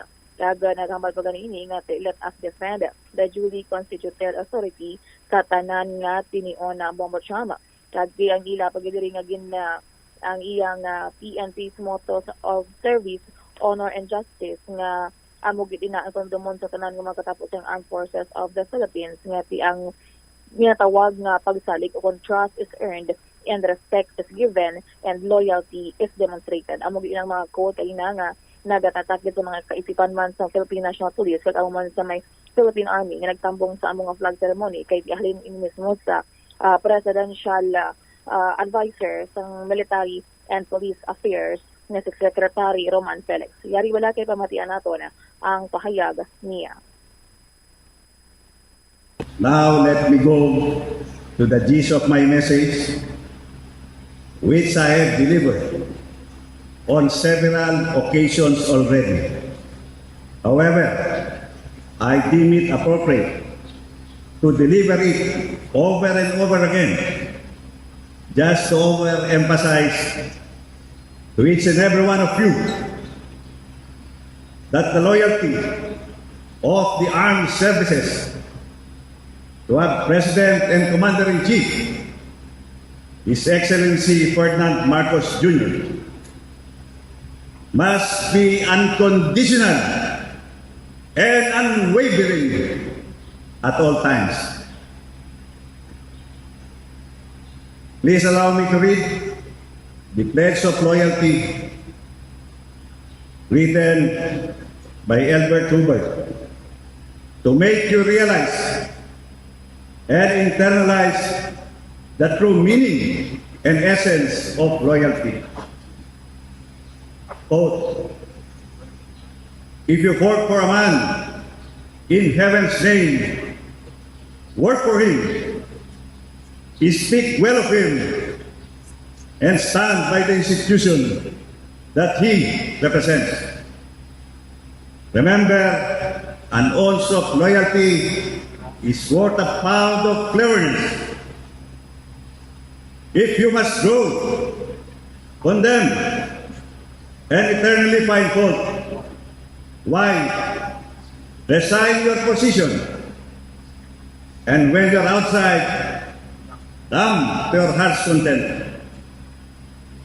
But as long as you're part of the institution, do not condemn it. For if you do, the first high wind that comes along will blow you away, and probably you will never know why. Unquote. Han? Yes, Bongbong Chama batian man naton ang pahayag sa Presidential Advisor on Military and Police Affairs Secretary Roman Felix nga di mo niya ang highlight ito yung speech nga tigihon lamang ang pagsuporta diri mismo sa may PBBM administration kagamo man ang pag-maintain sa peace and order diri sa Pilipinas man, Bongbong Chama. Amo man lang ning purpose ni Secretary Roman Felix sa pagpadulong diri or may iban pagin siyang agenda bumbuhana? Amo gani Bongbong Chama sa natabo kasi nga speech lamang amo lang gid na iyang gin-highlight nga ang iyang message nga directly gid sa mismo man nga presidente kag mapipila lamang ka mga activities nga ginahimo ini sila ka upod man si Police Brigadier General Jack Wang Kiman sa Police General Office 6 sa diin nagpatigan ni sa mga tree planting mga amo lang ina lamang Bongbong Chama kag ang apang ang direkta kag highlight nga diri nga ang Police General Office 6 ang loyalty nila kag sa amo man sa Philippine Army diri sa Western Visayas ni isentro lamang sa Presidente Ferdinand Marcos, Bongbong Chama. All right. Ini si Bombo Hana Joy Mendoza Andasa para sa the number 1 and most trusted radio network in the country, Bombo Radio Philippines. Basta Radio, Bombo. Salamat gid Bombo Hana sa imo sining follow-up report. Sa aton man sini karon iyang pangalagan ti kabay pang magapabilin sa gyapon ang loyalty. No, kag dapat mangin unconditional kag unwavering kon si Presidential Advisor on Military and Police Affairs pa Secretary Roman Felix sa ngaton sini iya makatapo sang Police, Philippine National Police or Philippine Army kay iban pa nga mga armed services sa kay President Ferdinand Bongbong Marcos kay kumadumduman nyo pa sang damlag lang nangin kontrobersyal ining statement ni former House Speaker Pantaleon Alvarez. No, nga do kasubong niya nagapang inganyo nga mag uba, no, sang ila sini iyang suporta kag pagbiya sa kay President Bongbong Marcos. Sa aton sinikaron iyang mga kabumbo. 9 minutos na nakaligad sa takna sining launa. Check na naman this time ang police reports with the Bombo Solvinias. Ang driver sang isa ka taxi fleet nakabuno sang kabais niyang driver. Road rage ini sa aton sining mga kabumbo. Tiyang lihok diri karon sang nasambit sining taxi company, gin-suspend ang nasambit iya karon nga driver. Tiyan mo na lang hambal sini naton na banwa nga hindi tanan sini iyang sitwasyon ipaagi naton sa puwersa, ipaagi naton sa init sang ulo kay wala gid iya sang kadalagan kon pagpakig-away ang imo sini iyang makita nga solusyon sa kung ano man nga mangin problema nga imo sini nga ma-encounter. Di katulad lamang inisang taxi driver, ano karon ang mangin trabaho sini, mangin palangabuyan, matapos kay gin-suspend, kag hindi man siya basta-basta sini makapangita sang trabaho. No? Bangod nga ti may ara siya sang ginapangatubang sini karon iyang kaso sa pagbuno man sang isa iya ka driver sang pribado sini nga salakyan. Bangod nga nakabais gid lamang ini banwa. Ti dapat kung maistoryahan man lang sang tauhay, mahusay man lang, mag-insindianay man lang magtimbang sini nga partido. Nga kinanglan tapabi maglabot sa punto nga may ara sang binunanay or worse sa aton sini nga mga kabombo, may pagpangluthang kag may madulaan pa sang kabuhi. Kay way man kita sang ginansyahon, way man kita sang dagon, lunsay problema gid lamang ang aton sini amagom pananglitan nga amo sini ang solusyon nga aton sini iya pangitaon sa tagsa kay may masumalang kita or may encounter kita nga problema, partikularmente sa bahin karon iya sang problema kag pagbais-bais sa dalanon. Kung tagsa-tagsa man lang iya sa mga driver sini naton, mangin responsable, mangin masinundon sa mga ginapatigayon sini nga mga traffic rules, laws, ordinances. Tido way makita sa may rason pag iya makita, no? Nga maglabot sa punto nga may magluntad sini nga road rage. Magluwas na gid lamang kung ang iban sini iya ati mag huros-huros no? Nga pagmaniyo sang salakyan nga dawa iya sang patugsiling kag way sang konsiderasyon sa kasubong man sini niya nga driver. Pero kung amo sina ang sitwasyon, ikaw nga mas labing nga nakaintindi, ikaw iya ang magpaiway sa anuman sini nga sahi isang altercation dira. Kay kadamo na banwas ang nagkalanabo, no? Particularmente ining road rage nga ti way man sang may natuga sini nga kayuhan kag lunsay problema man lang. Baka buno ka dira karon, magapangatubang ka sang kaso. Guba imo sini nga palangabuyan. Magluwas nga maguba ang imo sini nga palangabuyan. Kung mapatay mo ti may salabton ka pa sa layi. Sa bahin karon iya sang mga mangin biktima, amo man sini ang naga pamintana nga problema. Ti mas mayo pa kung magpaiway lang tagsa-tagsa o galing kiti sa siniya karon nga kay gayunan sa aton sini nga mga kabombo, tido way gid yama no? Way gid matawag si gani, way gid matigayon nga makapaiway kag maka pangita sang pamaagi sa aton sini nga mga kabombo, may kantanan sa sining nasambit karon iya nga kinagamo. Sa linya naton si Mr. Alan Palacios, ang presidente sang Daily Driven Transport, amuning driver under ni siya sa nga taxi company. Sir Alan, si Bombo Cham, live ikaw sa Bombo Anay sa Udto, sir. Mayong hapon. Mayong hapon, Bombo Cham. Yes, sir. Ano ang lihok karon sang imo sini iyang management na may kantanan sa sining pagka-involve sang imo sini nga driver sa isa iya ka pagpamuno nga insidente, Sir Alan? Oo, well, upon sa kagapon sa investigation ng pulis, no?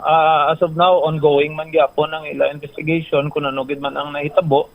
Na ano na namon as a step sa amon nga company, wala namon gid na tolerate whether may sala ang driver or not, why namon gid na tolerate ang amo sini. So right then nag-preventive suspension na kami sa driver, and then awaiting siya subong, kay detained siya, awaiting siya subong kung pasakaan siya kaso ni na sang nakaalitan niya. With regards naman sa amon, nakakadto naman kami kagina sa hospital sa kay Sir Edward, and then personally ako nakaistorya naman sa iya ang with regards sa iya mga hospitalization, may shoulder sa amon company, although nga biskan nga wala na involve ang amon nga company because nga sa sagwa sang taxi na itabo, pero since tao namon gin responsibility namon nga i-shoulder ang iya hospitalization. So far okay man ang amon pag-istorya, depende na sa ila kung ano ang ilang next step, kung mag-file sila case sa driver, sa ila naman yan. Alright. Sir Alan, luyag ko lang maibaluan, anong background sining driver nimo? Ano na ni siya kalawig na nagatrabaho as driver sang daily driven transport? Sa pagbalo ko, kay bala mo magbaton kami sa driver, may process man kami, police clearance and everything, tananya clearances, and then may ara kami nga amon nga group chat sa mga operators nga ginahibalo kon blacklisted ining driver o kung hindi. Ang driver nga ini do mga pa lang ni siya sulusubra siguro 1 week sa amon, first time ini din mag-drive taxi kay halin ni siya sa tracking. Okay. So sa pagkilala ko sa driver, may puson man mabuot man ni siya nga driver, then do wala gid siya record, although nga bag-o lang gid siya, wala man siya record nga any incident before or any nga do heated conversation man sa iban. So nakibot man gani kami sang kagapon sang gintawgan kami nga mo to natabo. So ginkantuan man namon right away sila sa police station para matanaw kung ano ang sitwasyon kung ano natabo. Personally, na-istorya mo ni siya, sir, kung anong nag-transpire sa pagluntad sining hitabo? Yes, so na-istorya ko si driver kagabi sa police station while detained siya. Ang iyang version was different from the version pag-istorya ko man kagina kay Sir Edward. So, depende na ini sa investigation sang police kay kami ang amon lang gid nga mahimo is to suspend right away the driver and then give assistance kun anong nahitabo kay responsibility na sa amon kumpanya gid nga safety sang tranya pasahero kag palibot man sa amon unit. Di niya kuno nakuha ning kutsilyo, sir? Ang gina-allege sang driver, based sa driver nga hindi iya kutsilyo. Nakita niya sang do nag-scaffold sila sa kalsada nga nahulog kuno. Hindi man siya kambal kundi nahulog ang si Sir Edward, ang balin Sir Edward nga halin man sa iya kay nakita man nga ginauyatan niya. So wala naman kami nag-touch further sa topic kay depende na sa police pag-investigate sa ila kung ano gid man kundi halin. Pero inyo siniya nga concern is to settle sa kung ano man iya ang mga fees to be, hospitalization sa biktima, kag suspension sa inyo sini nga driver, pero may chance pa sila ba makabalik sa imo sini nga company bilang driver ninyo, Sir Alan? So far, sir, with this kind of serious offense siya, whether nga ang ma-proven nga innocent or whatever, mabalik gid siya sa proseso kung batunon siya kung hindi. So as of now, ang suspended gid siya sa amon company nga so far sa amon nga pag basta mga amon nga record nga hindi anay makabalik kung ano gid man ang transpire sa ilang kaso. Kaya definitely I think ma-file gid si Sir Edward ang kaso. So it depends na sa ila kung ano. We will see kung i-weigh man namon kiti pangabuyan man sang tao, and at the same time ginaway man namon kiti kabuhi to sang tao man ang nahilabtan niya man nga mayo lang gani nga wala gid sang injuries nga life-threatening katama. I see. Okay, with this information kag sa tiyempo, Mr. Alan Palacio, sir, thank you so much kag maayong hapon sa imo. Oo, sir, gina-assure ko lang, sir, ang riding public na safe gyapon sila, and then we are doing every step nga mapamaayo pagid ang aton public transport diri sa Iloilo. All right. Once again, thank you so much kagamay hapon. Thank you so much, man, for your time. Dariwavit si Mr. Alan Palacios, ang presidente sang Daily Driven Transport.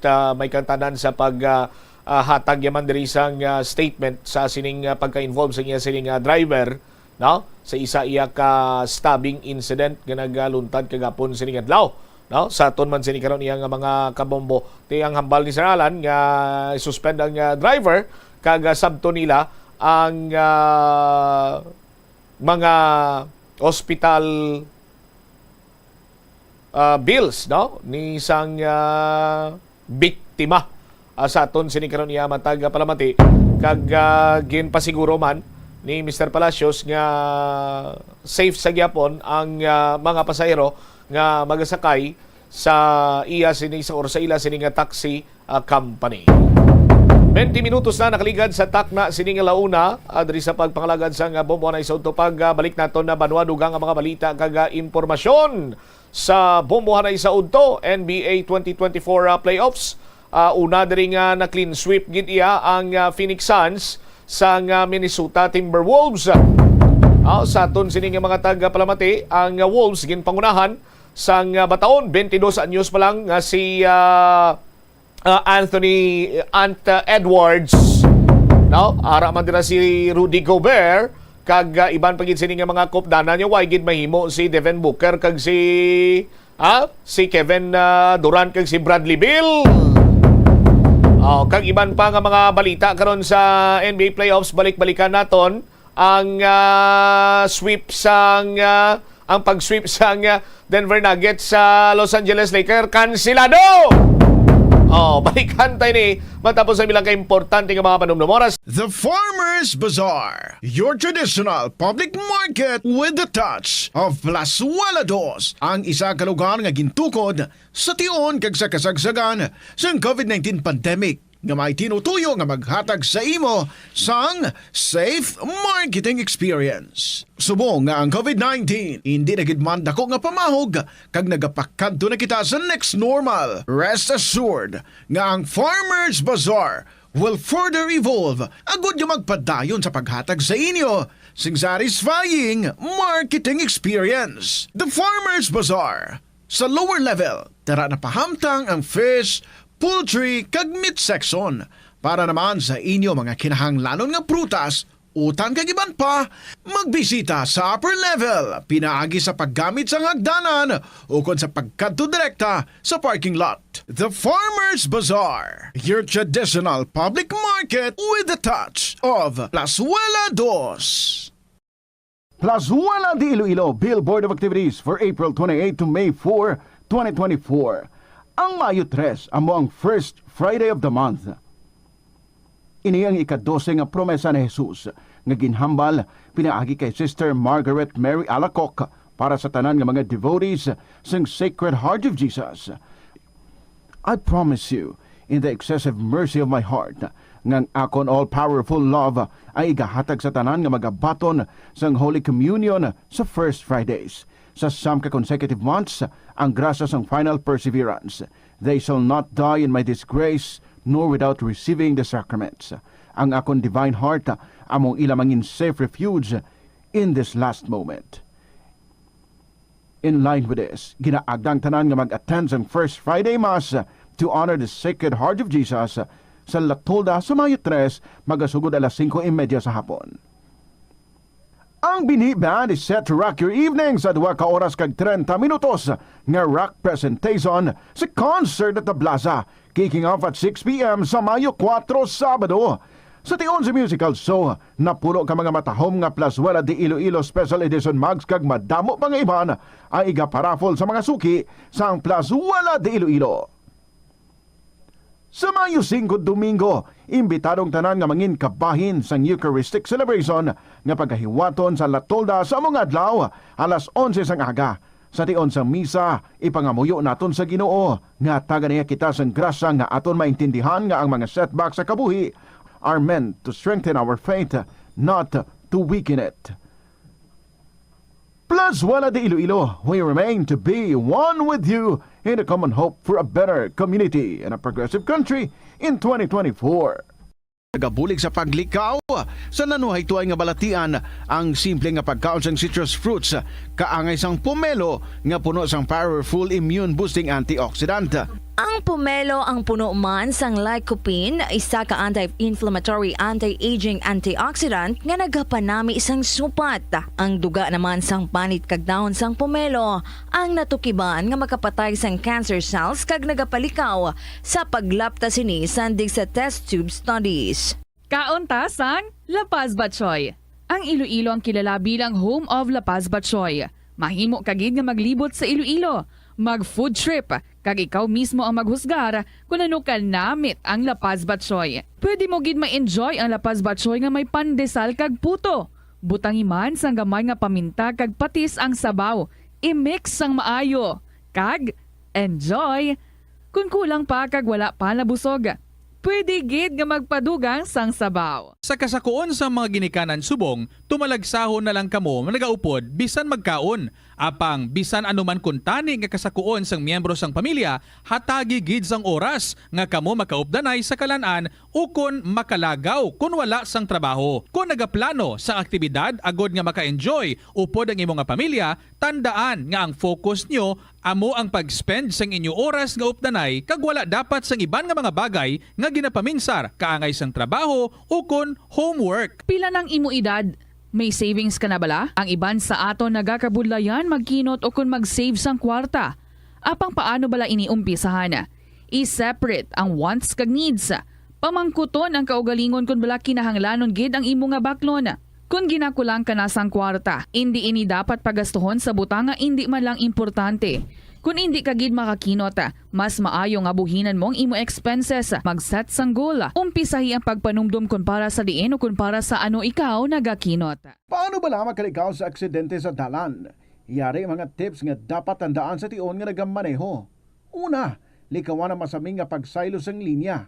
Ang swerving o kung pagsaylo sang lane sa isa ka delikado nga maneuver nga masamig ginatunaan sang bunggo anay. Kung himuon ini, siguraduhon nga may bastante ang oras kag espasyo. Ikaduha, i-check ang blind spots. I-check ang mirrors kung clear ang alagyan. Magbalikid o kung maglantaw sa nagaagi sa ibang nga anggulo, agod makasigurado nga maathag ang alagyan. Ang responsable nga driver ang masaming nga handa sa anuman nga aksidente. Kabahin na sang pagkaresponsable ang pagkuha sa insurance. Sa Bombo Radio Iloilo, Philippines Standard Time, 26 minutos na nakaligad sa takna siningalaw na. Balik diri sa pagpangalagad sa Bombo na isaud to sa DYFM Bombo Radio Iloilo. Ang National Basketball Association 2024 playoffs sa makabig naton nga makahalamot kag very exciting man. No? Makahalamot in the sense nga ang mga ginakabig nga super team just like sa Phoenix Suns with Devin Booker and Kevin Durant, ara man si Bradley Beal, no? Ginsweep sang tuma na iya ka pambal naton do amuning pinaka waigid sang dinahom-dahom nga team sa National Basketball Association nga magpangibabaw karon. No, sa aton sini nga mga kabombo, ang ginatumod nato ng Minnesota Timberwolves nga sa karon lunsay mga baguhanon dira ang ila sini nga mga player magluwas lang abisa kay Mike Conley kag kay Rudy Gobert, no? Pero ang nagpanguna gini way isang liwan kundi si Anthony Edwards. Sa aton sini karon iya nga mga taga Palamatiti una nga mabakasyon kag mapawayway ang Phoenix Suns. Sa aton sini karon iya mga kabumbo kag kansilado man ang pagpaway kag pag-sweep sa Denver Nuggets sa Los Angeles Lakers matapos nga nagbawi karon diri si LeBron James. No? Sa aton sini nga mga kabumbo sa pagtinguwa man nga madaog ang do or die game kagapon sini kadlaw. May mga naghambal gani nga may panimad-on ko no sa aton sini nga mga kabumbo, no? Kay kumadumduman pa ninyo banwa sadtong tuig 2016 sang si LeBron James na nagampang sa Cleveland Cavaliers, gin 3-1 man ini sila sang Golden State Warriors, pero nakabawi diri ang Cleveland Cavaliers mga kabombo kag ginlutos pa ang Golden State Warriors. Tiginambal gani nga sa Cleveland Cavaliers kuno ang logo nila may bula, tapos ang logo naman iya sa Golden State Warriors may circle. Tisubong nga tuig 2024 ang logo sa Los Angeles Lakers may bula man. T3-1 man subong. Kagang logo sa Denver Nuggets may circle man kuno. Ti basi kun isa lang ni sa mga makabig naton mapagkit naman sa ligasiya ni LeBron James nga hamakon mo siyang pinakatigulang nga player kag siya man ang malakip diri banwa sa iya sining mga ligasiya nga nakabangon humalin sa 3-1 nga lead sa series sang kasumpong kag ila pa sining nga ginlutos. Balantayan ini banwa. Anyway, standby na kamo sa pagsunod man sa Black Time program, Timbangan sang Katarungan. Isibambot siya mablang cover kag pagasundan man ang ilayon sang kapon lamang program ko po naman sa kay Tita Regine. Isibambot siya mablang cover gabilin sa imo sang manayay nga hapon. May God bless us all. Para sa the number one most trusted radio network kinakantri ang Bombo Radio Philippines. Basta Radio Bombo Oras. Tanan kita mayara sang mabulig agud pakibatuan ang climate change. Magamit sang bag nga pwede magamit sang liwat-liwat agud mabuhinan ang plastic bag nga ginahaboy. Bangod ini nagatugas ang greenhouse gases. Ikaduha, hindi masumi magamit sang computer. Kung 4 ka oras lamang sa isa ka adlaw ang imo nga paggamit sang computer, makabuhing ka na sang carbon dioxide emission nga 83%. Ikatatlo, kung malapit man lang imo nga kaladuan, mas maayo nga maglakat o kung magsakay na lang sa bike. Magluwas sa makakinot ka na, mabuhinan pang polusyon nga nagatugas ang climate change. Yari ang mga tips nga dapat mo tandaan para mangin safe kag healthy ang pagkaon sa imong pamilya. Maglikaw sa tuman ka matambok, maasin, kag matamis nga mga pagkaon. Basahon sang maayo ang label sa mga balaklon kag i-check gid ang ilang nga expiration date. I-check sang maayo ang ginabakal nga karne kag isda agud makalikaw sa diarrhea kag food poisoning. Likaw naman nga magbakal sa mga unlabeled kag ginrepack nga mga pagkaon. Kung ginrepack gid man ini nga mga pagkaon, kinahanglan nga mayara sa gihapon ini sang husto nga label information. Ini nga pahanumdom ang ginadulong sa imo sang the number one and most trusted radio network in the country, Bombo Radio Philippines. Basta Radio Bombo! Madamo sang balatian ang mahimo nga maangkon bangod sa El Nino season. Gani pahanumdum sa publiko nga maghimo sang precautionary measures bangod sa tuman nga init. Kagkakulang sang tubig ang posible kabangdanan sa mga balatian, kaangay sang asthma, cholera, dengue, diarrhea, fatigue, food poisoning, heat cramp, heat stroke, sunburn, typhoid fever, kag iban pa nga balatian mangod sa pagkonsumo sang pagkaon nga apektado sang red tide.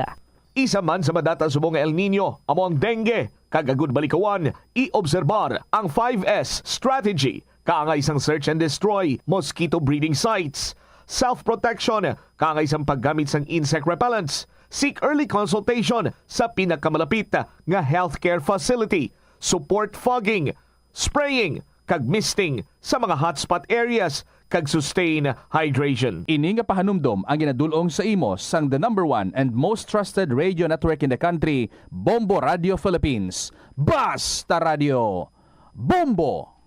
Atensyon sa mga mahilig magamit sang aircon. Nagpaandam ang medical expert batok sa mga balatian nga mahimo makuha gikan sa sobra-sobra nga paggamit sini. Sino ka Dr. Maria Encarnita Limpin, isa ka experienced healthcare specialist, mas maayo nga tsakyaron nga malimpyo ang hangin nga nagikan sa aircon bangod kun mahigko. Mahimo ini nga magtugas sang impeksyon kag mga balatian kaangay sang pulmonya. Gani hagan-hagan na lang ina bangod bisan makabulig ini sa imo sa magginot nga tiyempo, may risgo man ini sa imo nga ikaayong lawas. Nga ginadubilian ang illegal nga droga. Makamamatay.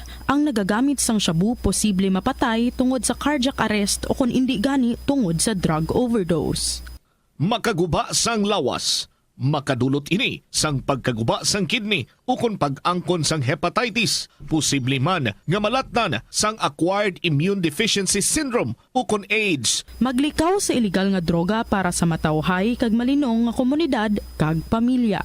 Nagalibogid bala ang imo ulo kung manog tapos na ang bulan o kung basta due date mo na, nagapahanumdumgid ang financial experts nga dapat bayaran mo sa husto nga tion ang imo nga utang bangod maalam ini nga paagi sa paggastos ang imo kwarta kag may maayo pa nga mga benepisyo. Halimbawa, malikawan ang late fees kag maprioridad ang importante nga mga galastuhan. Dumdumaman nga ang on-time payment history ang makatibong man o kung makapamaayo gid sa imo nga credit score kag mapa-improve ang interest rates. Ini nga pahanumdom ang ginadulong sa imo sang the number 1 and most trusted radio network in the country, Bombo Radio Philippines. Basta Radio! Bombo! Ano bala ang dapat tandaan sa tion nga magbiyahe agod mangin hassle-free ang bakasyon? Yari ang pila ka mga tips. Una, i-check ang health kag travel alert sa napili nga mga lugar. Ikadua, magpili isang safe nga accommodation. Mag-research ka magbasa sa mga reviews sa napili nga lugar antes mag-book. Ikatatlo, siguraduho na nga may nagagana nga mobile phone ang tanan nga mga upod agod mangin mahapos ang komunikasyon sa tion nga madula o kung kinahanglan nga magbulagay sa dalan. Be prepared in case of emergencies. Siguraduho na nga may backup nga emergency plan nga may medical reimbursement sa tion nga may maospital bangod sa aksidente. Ini nga pahanumdom ang ginadulong sa imo sang the number 1 and most trusted radio network in the country, Bombo Radio Philippines. Basta Radio! Bombo! Ang Ilonggo nga si Jose Peping Tensay sang Haro, Iloilo ang pinakaunang nga Filipino nga piloto nga nakapalupad sang isa ka passenger plane sadtong 1925. Iniamo ang eroplano nga Curtiss Oriole biplane nga may ruta nga nagalawig sang 43 kilometro sa lin sa Iloilo padulong sa Bacolod. Samtang ang pinakauna naman nga commercial airline sa pungsod kay sa Asia amo ang Iloilo Negros Air Express Company nga nauna pa sa Japan Airlines kay Singapore Airlines. May flight inihalin sa Iloilo padulong sa Manila, Bacolod, Cebu, Davao kag Zamboanga sang 1932 kag padulong sa Hong Kong, Bangkok, San Francisco, Shanghai kag India sang 1946. Bangod sini ginkabig ang Iloilo nga birthplace sang Filipino Commercial Air Transportation. Yari ang mga simple nga paagi agod makakinot sang tubig. Magpamunyag lang sang tanom kon ginakinahanglan kag nagakadapat. Magtala na sang adlaw kag oras ang pagpamunyag sa mga tanom kag sundon ini. Bunyagan sa makaisa lang ang mga tanom sa sinang adlaw. Antes maglas 9 sa aga ang mas nagakabagay nga oras sa pagpamunyag agod nga mas makapanalupsop ini sa mga gamot kag mangin available sa bilog nga adlaw. Madamo sa aton ang hindi katulog kung wala sang electric fan. Yari ang pila sa hindi manaming epekto sa paggamit sang fan kada gabi. Congestion, ang naga-circulate ka hangin halin sa mga fans, ang makapadry sang baba, ilong kag tutunlan. Allergies, masami nga madala sa hangin ang mga yabok na naga-trigger sang allergies. Makatugas ang muscle cramp ang hangin nga naghalin sa mga electric fan. Amo nga kun kaisa, may eksperyensyahan ang masakit nga lawas kung magbugtaw. Importante man nga regular nga tinluan ang fan blades, agod masigurado nga hindi ini pagkiniran sang yabok. Yari ang mga simpleng nga paagi agod makakinot sang tubig. Tinguba ang mga lalabahan kag tinguba man ang pagpanglaba. Ang pagpanglaba sang isa ka bes sa isa ka semana ang nagakinot sang naglabot sa 50 litro sang tubig. Kung nagagamit sang washing machine, iset ini sa mas manubo nga wash cycle. Makakinot ka na sa tubig, makakinot ka pa sa enerhiya. Ang kalibutan ginakabug-usan sang 71% sang tubig o kun kadagatan. Kag ang kadagatan nagabulig sa pagtugas ng tubig nga aton mainom kag hangin nga aton ginahaklo. Gani aton halungan kag imentenar ang malimpyo nga ginaagyan sang tubig kag mga kadagatan. Sa masunod nga mga pamaagi, magpartisipar sa mga organisasyon o kan clean up events, likawan ang paghaboy sa mga basura kung sadi. The following is an independently produced program. The opinions expressed by the commentator and his guests for the duration of the program are solely his own and not that of the station, its managers, or owners.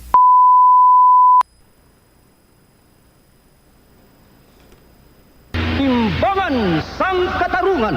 Mayong hapon sa aton mga kabyanan, kauturan diri sa sudad sang Iloilo.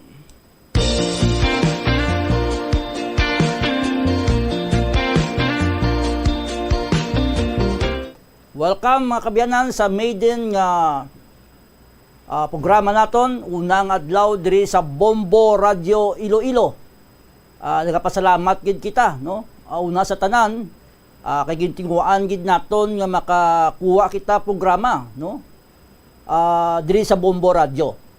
Pasalamat kita sa kay Sir Warren Friends, of course kay Dr. Rogelio Florete, sining oportunidad kay gayunan nga makapangalagad kita sa inyo pagi sa sining programa Timbangan sa Katarungan.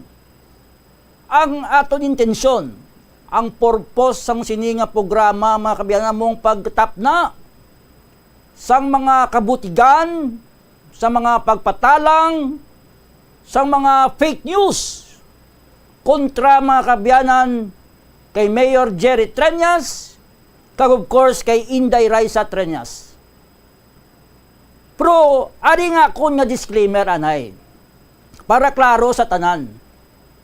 Kung ano man ang akon ng mga political analysis dire, ang akon mga opinion, ang akon gusto ipalambot sa inyo, waay diri labot si Mayor Trias kag si Inday Raisa.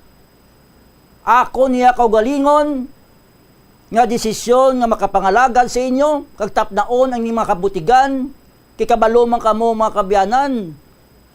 Lapit na lang ang eleksyon. Almost 1 year to go. Eleksyon na naman. Kagpila na lang kabulan. Filing na sang certificate of candidacy para sa midterm local elections. Sisubong pa lang mga kabiyanan, kadamo na kita sa nabatian nga mga fake news nga ginapalapnag sa mga tawo nga ara sa kampo sa piyak nga nagapati-bati nga magbunggo nga magkontra kay Mayor Trias kay Inday Raisa. Miyara dira nga mga pila ka tinuga, pila man lang na sila kabilog. Iban dira mga bitter kag mga loser sa politika. Amoy ko nga aton intensyon subong is to make sure nga hindi makapatalang sa inyo mga kabiyanan inyong mga binutig na ginapalapnag sang pila ka mga individual agod sa katuyuan nga gubon. Hindi labag si Mayor Trias kag si Inday Raisa pati nga aton syudad. Pero antes ako dira magkadto mga kabiyanan, may gusto kita subong klaruhon sa inyo. Sa una nga edisyon sa atong programa, kay ini iginasakyan gid sang mga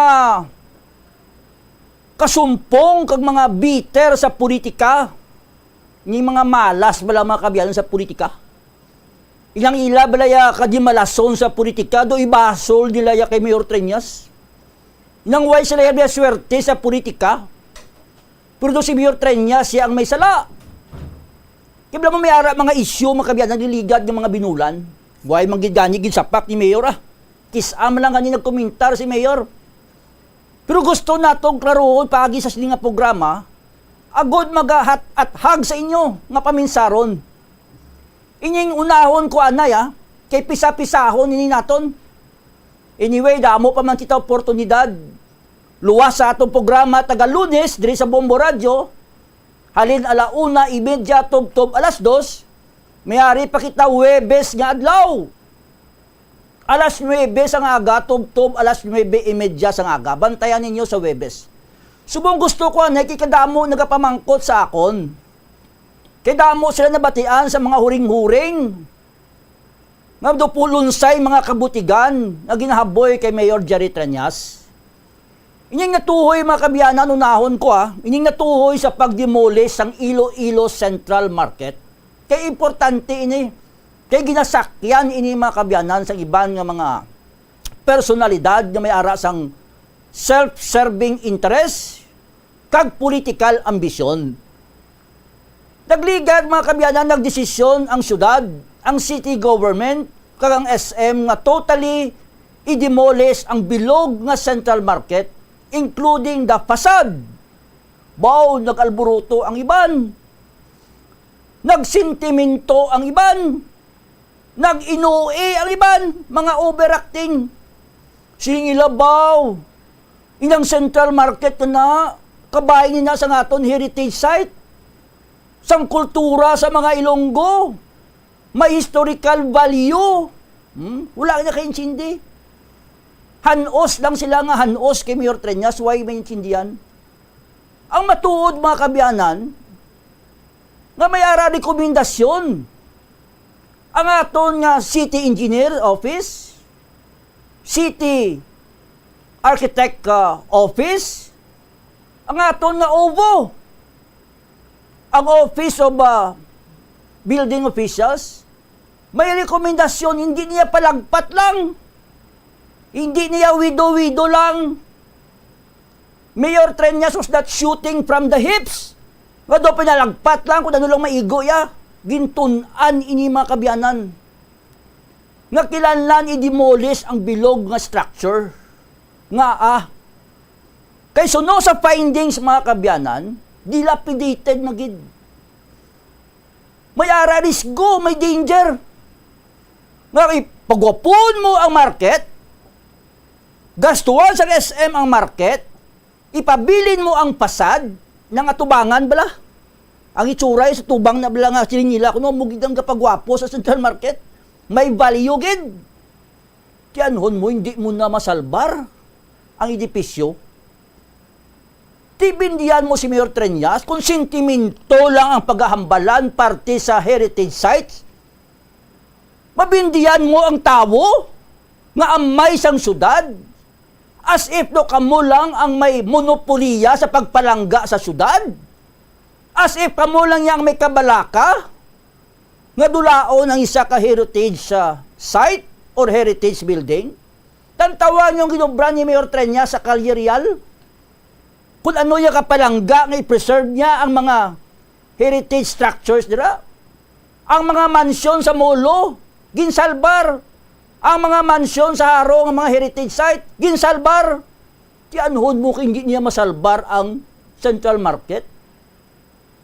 Ang structural integrity. Baldado.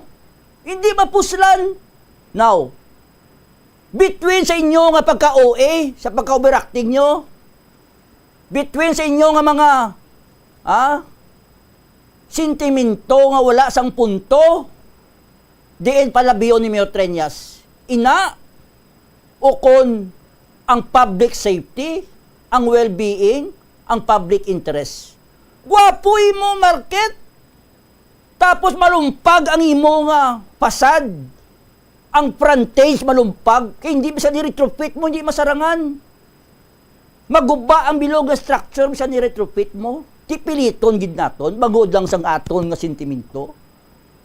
Irisguhon nato na kung malumpag. Abi, ginpati ka mo ni Mayor Trillanes. Kay maalam ka mo ya. Kampiyon ka mo sa engineering. Pag hinali, abi nga marumpag ang pasad, ang frontage. Kay sino bukol? Inyo? Sino manabat sa accountability? Kamo?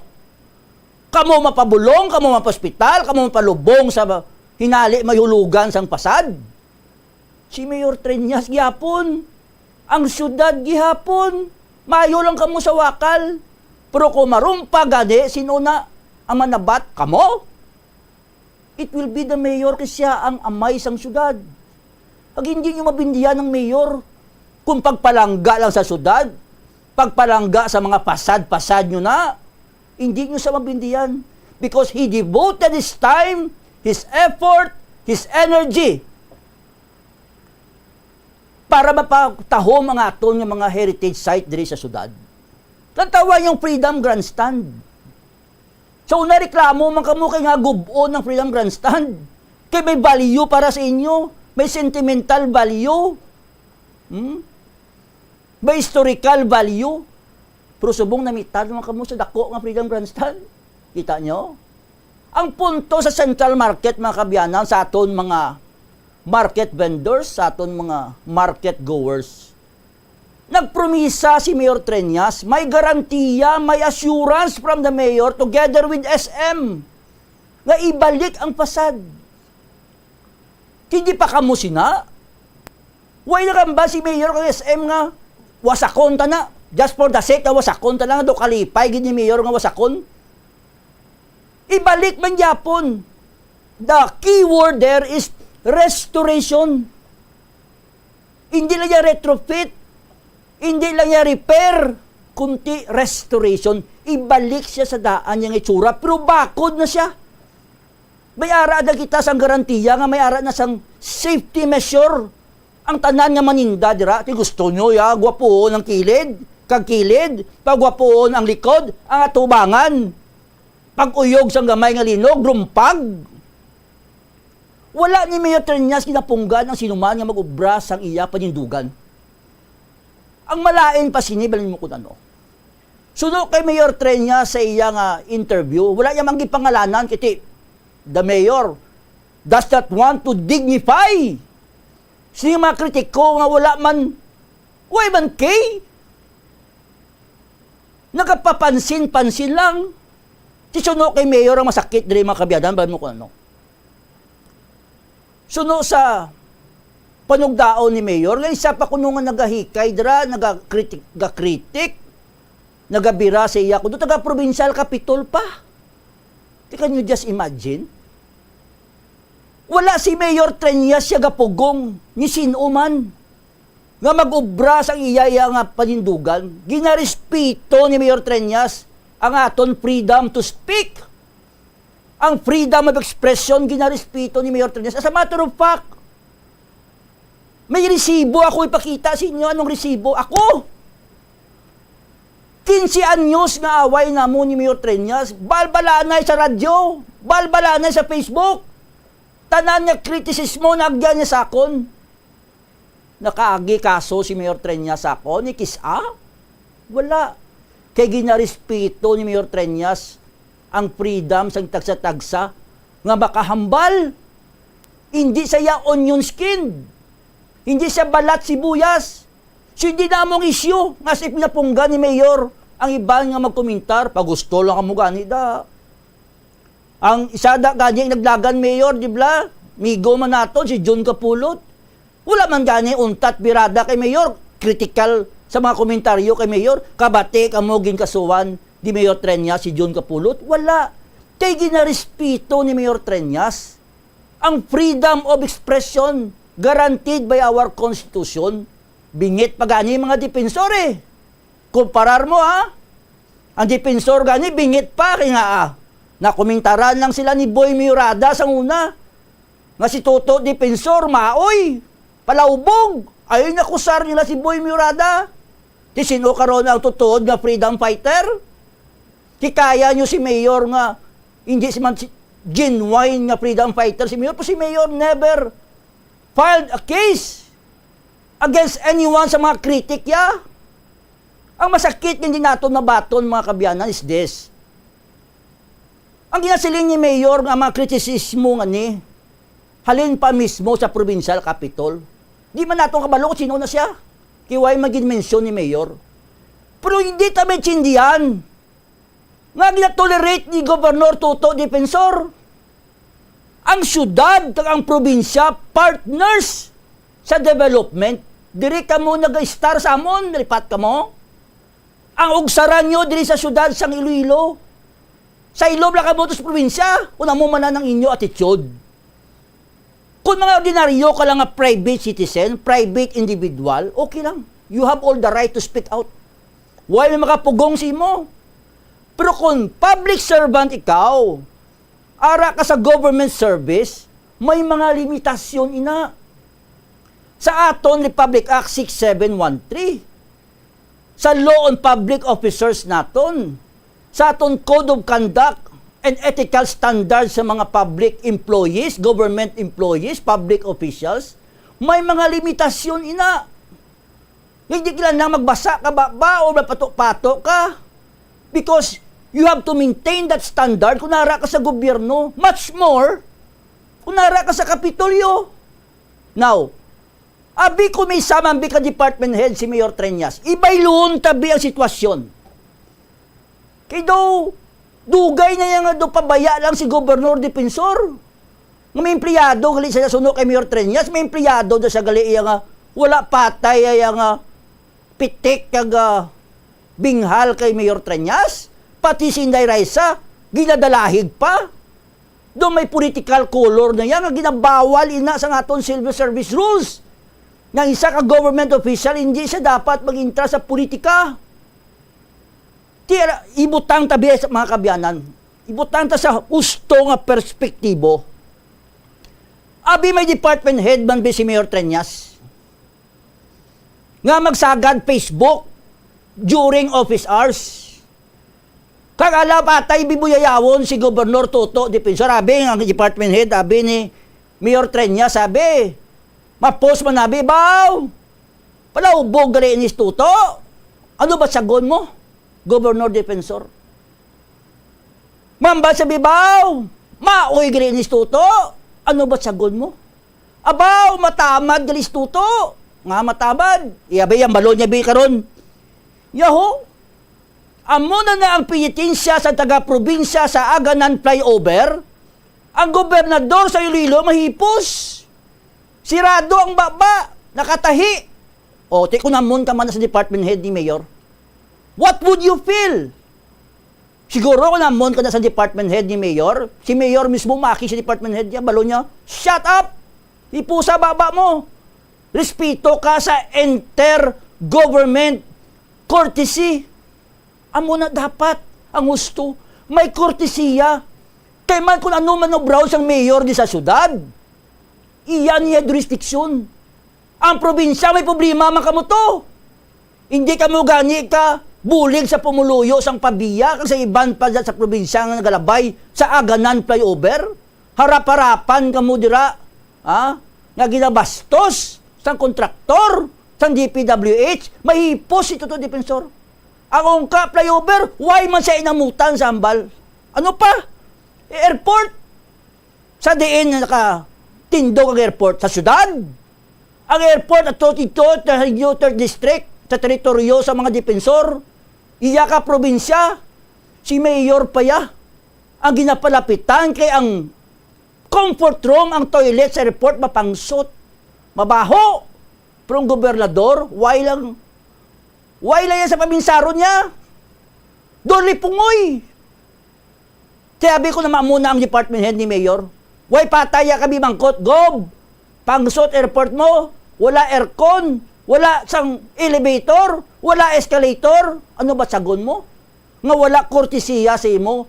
Ang alter ego ni Mayor, nga department head. Tingin mo empleyado, da alter ego mo na. O department head, da alter ego mo na. Do ikaw lang gambal sina, tiway mo gidyag na sa Gob. Gusto na ng isa, makahanos ka. Ikaduwa, makahanos ka. Ikatatlo, makahanos ka. Pwede nang sige-sige. Maduway man ganina sa pak yan ni Mayor. Pwede wala na daranan sila. Doon na namitan sila kasi Mayor balaan niya. Hindi mo niya onion skin. Kasi Mayor ya, kung pitsi-pitsi ka man lang, masinsilyohon ka man lang, huwag ka man niya sa pak ni Mayor Sino ka gidabi? Kaya hindi lang natin mabaton mga kabiyanan. Siguro kung nangining tao nga ni, private citizen siya, maintindihan ta, pabayaan ta. Iyan yan rito for as long may boundaries lang. Hindi lang maglabot sa cyber libel. Pero kung mga ordinaryo nga kritisismo, si Mayor Treñas, wala. Ang lagi na island kung empleyado ka gobyerno, direct pag-star sa amon, kaya kapitolyo aride, tapos way patay mo yung bantayan ng pulisiya sang mayor, kag way patay mo yung kritik sa pulisiya sang mayor, nang imot yung gobernador, matamad! Kaya ba sagon mo kung department head masiling, Gob, ang droga sa probinsya, sa mga puerto, sa mga port, gasolod, gaano kada? Ha? Wala mo ka mga department head di mayor. Ang pertoses sa probinsya, nagalala, gaano ka Gob? Sino tubang mo? Si Johnny Walker? Subong pa lang siya ma-declare state of calamity. Halos tanan nga munisipyo, probinsya sa Pilipinas, ang syudad ka-declare na, bago sang halit, sang El Nino, subong pa lang siya na marasmasan. Subong pa lang siya kabugtaw sa kalubog. Ha? Subong pa lang siya ng pawan sa kaulugbo niya. Bago pa lang. Di na matamad. Di kung may department head si Mayor Treñas, may karon Gob. Nga magsigi-sigi, amo na bira sa imo. Kasi ba pariyo sa uli, mga kusarbang kamo? Hambalo nyo si Mayor nga wala ga respeto sa iya kuno nga opinyon, sa ila opinyon. Amo na nga paayaw na kamubura da kontra kay Mayor, way makamugin na sapak, way mo makamugin na ginakasuhan.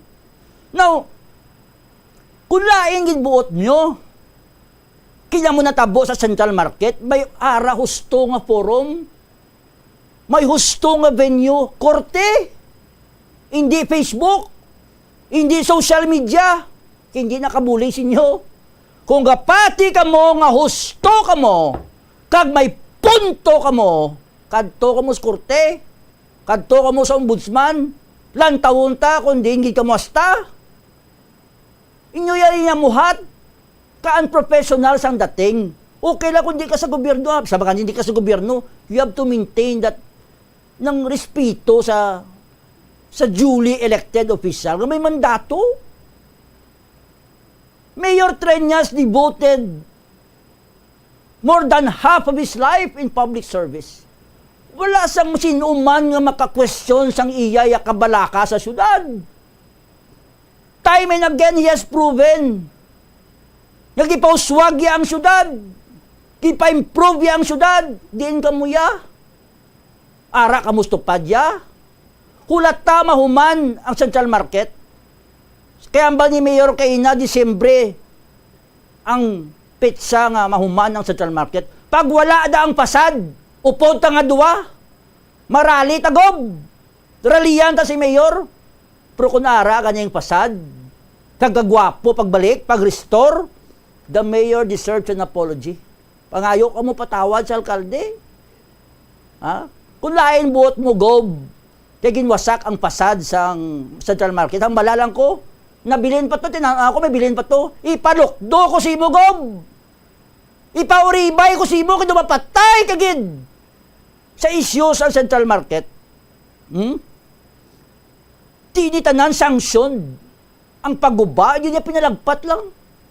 Hindi lang niya nga kapritsuhan lang sa alkalde, na gusto-gusto lang sa alkalde nga para gubon.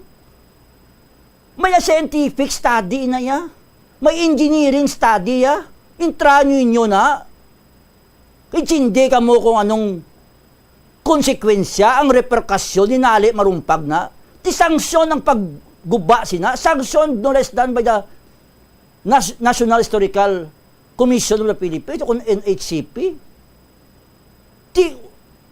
Sagad nyo balik-balik, as if dinademonize nyo si Mayor. As if balaya nga daw, enjoy lang si Mayor nga madula ang isa ka heritage site. Ang ginahambal ganyan sa inyo liwat-liwat. Nga, ibalik yan i-restore. May arasang restoration o mga plaza subong. Tanan nga plaza, ginapagwapo. Imo ya, gob, anong pabugal mo? Anong gipagwapo mo? Sagad yu ya, pintasan ng mayor namon di.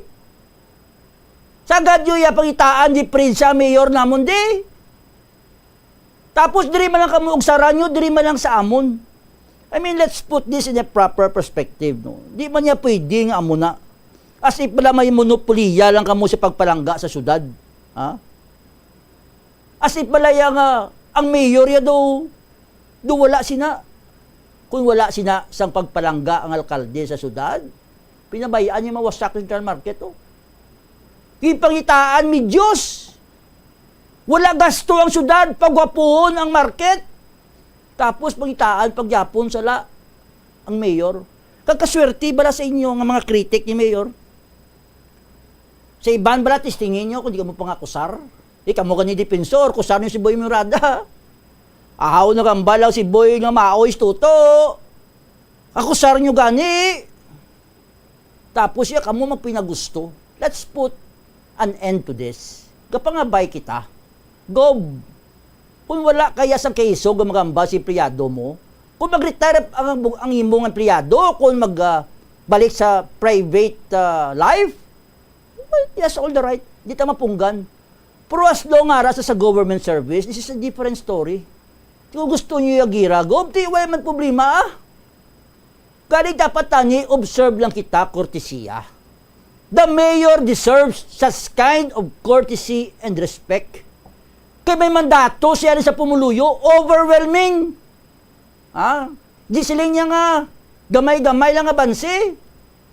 Sobra sinbe lang nga bansi, amo na ang mandato sa alkalde and he deserves that kind of respect. Di kun party lang sa Central Market Soriano, tadi dito lang ang focus. Isa may mga side comment pa, kontra kay Inday Raisa, nga wala gid pulos-pulos, para lang gubuon ng tao. May isa pa to'y kabugado nga nagsilay ng komentar nga lampusan niya kung si Mayor Triñas. Baka swerte mo si Munoy. Padagaan ay lawas mo.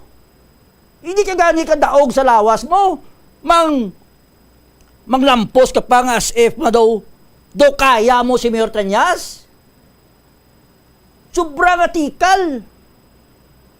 Padayunon tani mga kabyanan, no? At least hindi pa lang nga una nga issue na gusto naton klaroon. No, once and for all, sa inyo paminsaron madula. Ini mga kabutigan, pagpalapaw, fake news yung ginobra sa iban. Sa masunod nato nga programa diri sa Bombo Radio, Huwebes nga adlaw. Alas 9 tub-tub, alas 9:30. Sugpunan ta ini kag iban pa nga mga isyu nga ginasakyan sa manging kasumpong, no? Di ako na subong mag-isyu dira, magtutok. Sa diri sa Bombo Radio nato nga programa, sabton ko lang dianay ang mga lisyoso nga mga isyu kontra kay Mayor Triñas kag kay Inday Raisa Triñas. Padayon kita sa pag-uswag. Let's rise Iloilo. Together we can make it. Basta hindi lang naton pagbulagan ang tawo nga nagdala sa aton sa kauswagan. Ang tawo nga nagsakripisyo pila ka tuig sa serbisyo publiko. Agod matagan kita sang maayo nga syudad. Syudad na pwede naton mapabugal bisan diin lang. Taas noo kita kay kagwapo sang syudad naton. Pag-abot ni mga bisita, puro lang tanan positibo ang ginahambal. Initanan kredito sa liderato ni Mayor Jerry Triñas. Kag sa ulihi mga kabyanan, initanan nga ligasiya para pani sa ato ng mga kapuhan sa ulihi. Salamat gid sa pagupod ninyo. Way na kita panahon. Kita ay kita Huwebes ha. Ang ginpost ko abi ko sa Huwebes, 1:30 man. Aga kita sa Huwebes, alas 9. Salamat gid sa unang hugnat, unang edisyon sa atong programa sa pagupod ninyo. Ini ang inyo alagad, ang timbangan sang katarungan, former City Councilor Plaridel Nava. Salamat gid. Let's rise Iloilo. The preceding was an independently produced program. The opinions expressed by the commentator and his guests for the duration of the program are solely his own and not that of the station, its managers, or owners.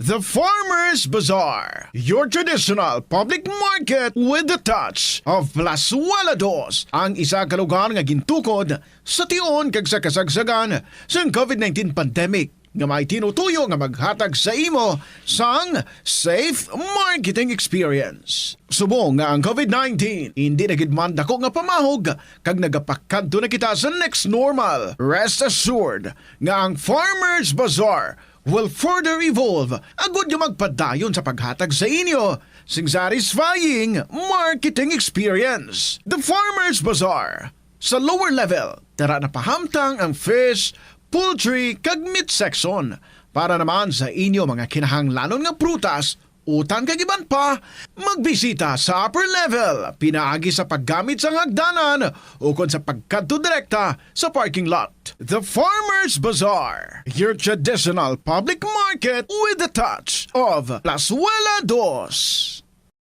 Plazuela de Iloilo Billboard of Activities for April 28 to May 4, 2024. Ang Mayo 3 amo ang first Friday of the month. Ini ang ika-12 nga promesa ni Jesus nga ginhambal pinaagi kay Sister Margaret Mary Alacoc para sa tanan nga mga devotees sang Sacred Heart of Jesus. I promise you, in the excessive mercy of my heart, ngang akon all-powerful love ay igahatag sa tanan nga magabaton sang Holy Communion sa First Fridays. Sa some consecutive months, ang grasa sang final perseverance. They shall not die in my disgrace, nor without receiving the sacraments. Ang akon divine heart, among ilamangin safe refuge in this last moment. In line with this, ginaagdang tanan nga mag-attend sang First Friday Mass to honor the Sacred Heart of Jesus sa Latolda sa Mayo 3, magasugod alas 5:30 sa hapon. Ang Bini Band is set to rock your evening sa 2 ka oras kag 30 minutos nga rock presentation sa concert at the Plaza, kicking off at 6 p.m. sa Mayo 4, Sabado. Sa tion sa musical show, napulo ka mga matahom nga Plazuela de Iloilo Special Edition mugs kag madamo pang iban ay igaparafol sa mga suki sa ang Plazuela de Iloilo. Sa Mayo 5, Domingo, imbitadong tanan nga mangin kabahin sa Eucharistic Celebration nga pagkahiwaton sa Latolda sa among adlaw alas 11 sang aga. Sa tion sa misa, ipangamuyo naton sa Ginoo nga taganiya kita sang grasya nga aton maintindihan nga ang mga setbacks sa kabuhi are meant to strengthen our faith, not to weaken it. Plazuela de Iloilo, we remain to be one with you in a common hope for a better community and a progressive country in 2024. Ang Iloilo ang pinakauna nga syudad sa luwasang Manila nga nakaangkon sang direct shipping lines padulong sa iban nga mga pungsod. Halin sang 1855, nagaserbe na ang Port of Iloilo nga alagyan sang mga international shipping lines nga halin kag padulong sa Australia, Hong Kong, China, Singapore, Europe kag Amerika. September 29, 1855, sang ginbuksan ni Queen Isabella II sang Spain ang Port of Iloilo para sa international market. Mas nangin mahapos pagid ang trade sa tunga sang Iloilo kag Europe, ilabi na sa United Kingdom sang nabuksan ang Suez Canal sadtong 1869. Mga kabombo, excited ka na bala para sa summer vacation mo? Yari ang dapat tandaan. Permi magdala sang tubig bisan diin magkadto.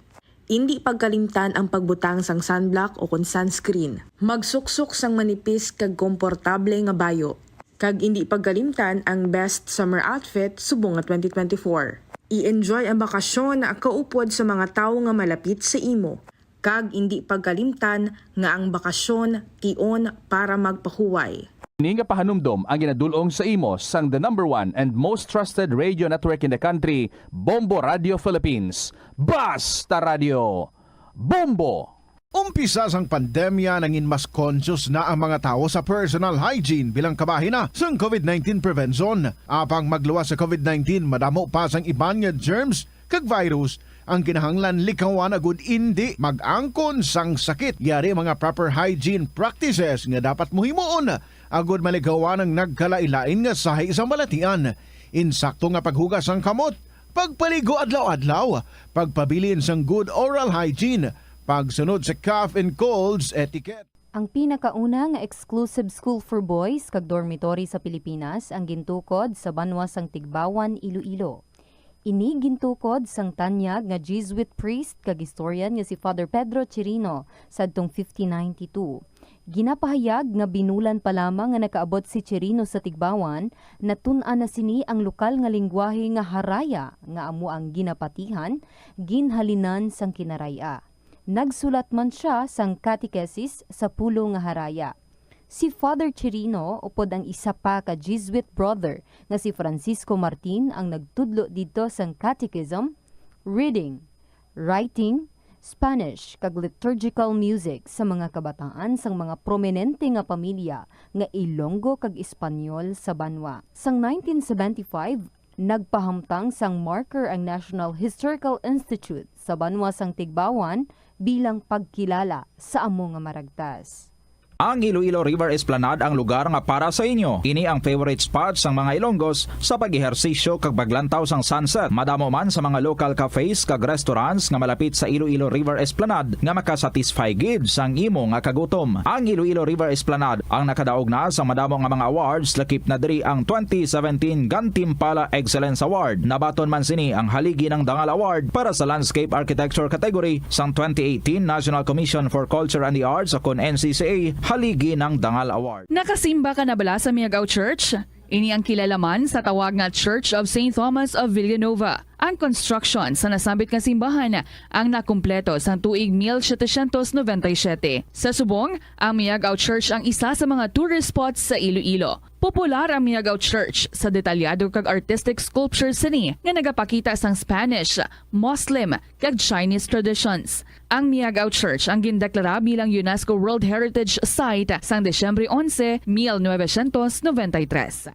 Kabombo! Subong nga naghalog na ang restrictions, madamo na nga mga physical activities ang ginabalik, ilabi na mga sports events. Apang maghalong lang ha, bangod kun ka isa, hindi malikawan nga may injury gid nga maangkon. Suno kay Michael Vincent Kayanan, physical therapist, ang ice ang mahimo nga ma-apply sa bahin sang lawas nga masakit sa sulod sang duha ka adlaw. Ang masakit nga bahin sang lawas kaangay sang tiil o kun kamot, ang ihulom sa ice o kun direkta nga butangan sang ice. Pagkatapos sang duha ka adlaw, ang injury ang mahimo na nga mabutangan sang mainit naman nga tubig.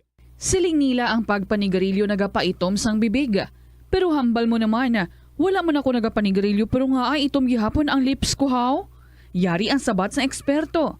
Suno kay Dr. Jean Marquez, isa ka dermatologist, ang dark lips mahimo nga tugas ang maisog nga habon nga ginagamit sa guya. Nagpanugyan ang doktor nga magamit sang mild soap kag lip balm nga may moisturizer kag sunscreen. Agod protektahan ang bibig kag malikawan ang discoloration. Ang pinakauna nga nahuman nga sementado nga karsada sa Pilipinas amo ang Ito ang Bombo Radio Philippines. Fully digitalized. Numero 1 sa balita, komentaryo, drama at serbisyo publiko. Bombo Radio Philippines. Bombo Radio Philippines. Ang inyong #1 at most trusted radio network in the country. Basta Radio Bombo! Hello and good afternoon, gid sa inyo tanan mga kabombo. Happy Monday! Balik kita sa ating pag-updanay diri sa kahapon lamang program. This is Tita Regine. Naghinga po sa mga inadlaw para sa bulan sang Abril. April 29, 2024. Hello! Welcome back sa aton dira nga mga kabombo ang nagaupod gid sa aton sa sininga hapon, especially ang mga sugi naton, mga KLP lovers naton, sa mga letter senders naton. Kumusta? I hope ox lang gid, nakatilaw-tilaw kita ulan the past few days. Gamay-gamay lang pero at least, no? Isang gamay-gamay lang. Makapurubabugnaw man sa aton nga palibot. Pero it seems like nawala.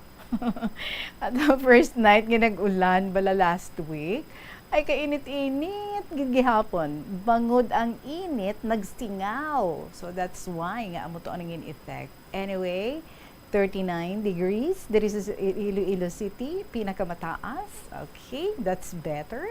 So sa sininga matiyan, I hope nga medyo okay gid ka mo dira sa inyo nga ginapahamtangan and comfortable. Comparing the last few days na partigid ang init. So, ubdanay kita this afternoon agad nga mag-enjoy na naman sa mga istorya nga aton nga ma-encounter, nga aton nga mabatian sa diligid lamang madugay. Again, ginaabi-abi ko gid kamutanan diri sa Monday edition sang kahapon lamang program. This is Tita Regine. Ari na ang aton nga song para sa inyo from Jeremy Orgeson. MU. Mayong hapon.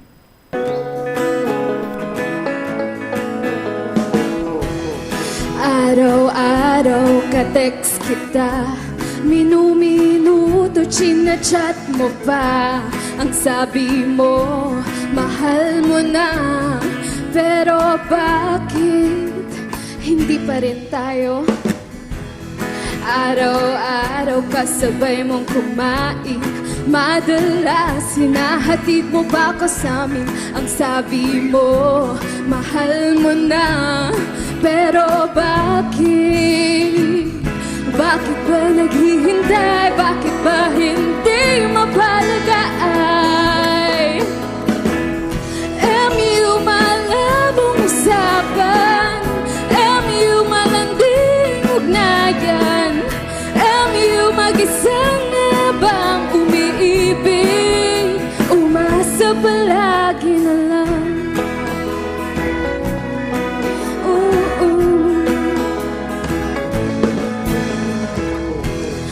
Bakit ba nagsiselos pag may kasama kang iba? Bakit ba nag-aalalang makakita ka ng mas maganda? Bakit ba kasi di mo paligawan? Dun din naman ang patutunguhan. Ang sabi mo, mahal mo na, pero bakit? Bakit ba naghihintay? Bakit ba hindi mapalagay?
Mag-isa nga bang umiibig? Malabong usapan, malanding ugnayan. Mag-isa nga bang umiibig? Umasa palagi na lang, palagi na lang, palagi na lang. Malabang usapan pa rin ba tayo sa MU natin dyan? Jerry May Orgasan. Good afternoon, kids, sa inyo. I hope, mga love life nyo to. Hindi mga malabo, hindi mga very clear, kid. Super distinct. Klarong-klaro. Sa mga may-ari istorya dira, pwede nga ma-email diri sa bombo_iloilo@bomboradio.info or kung insulat ninyo, ipadala na sa kahapon lamang program DYFM Bombo Radio Iloilo, Sky City Tower, Mapa Street, Iloilo City. Umpisa rin kita sa ating pag-enjoy sa mga istorya. Unahon natin diri ang sulat sa taga-Antique from Maning sang Antique. Dear Tita Regine.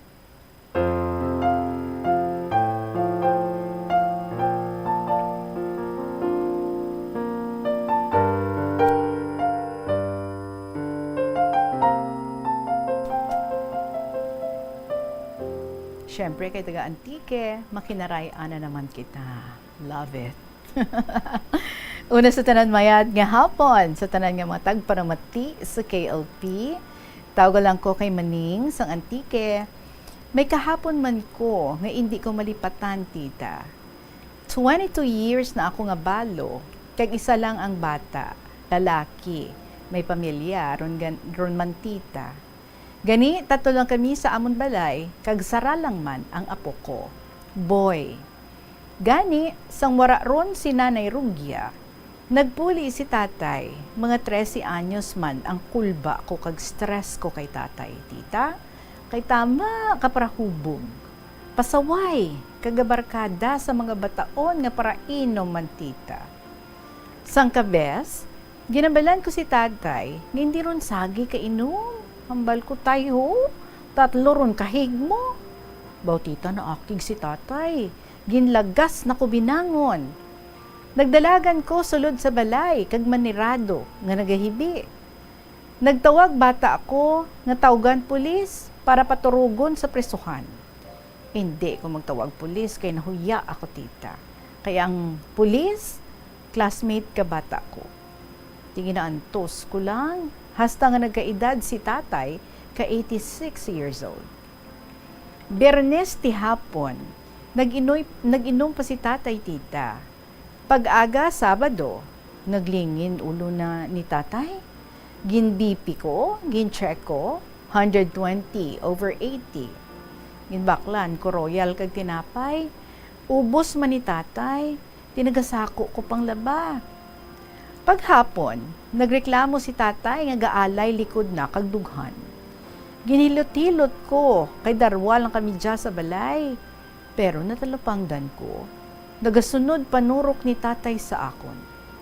Gintugruan ko kakanon kag pinamarhan nga bantalaan.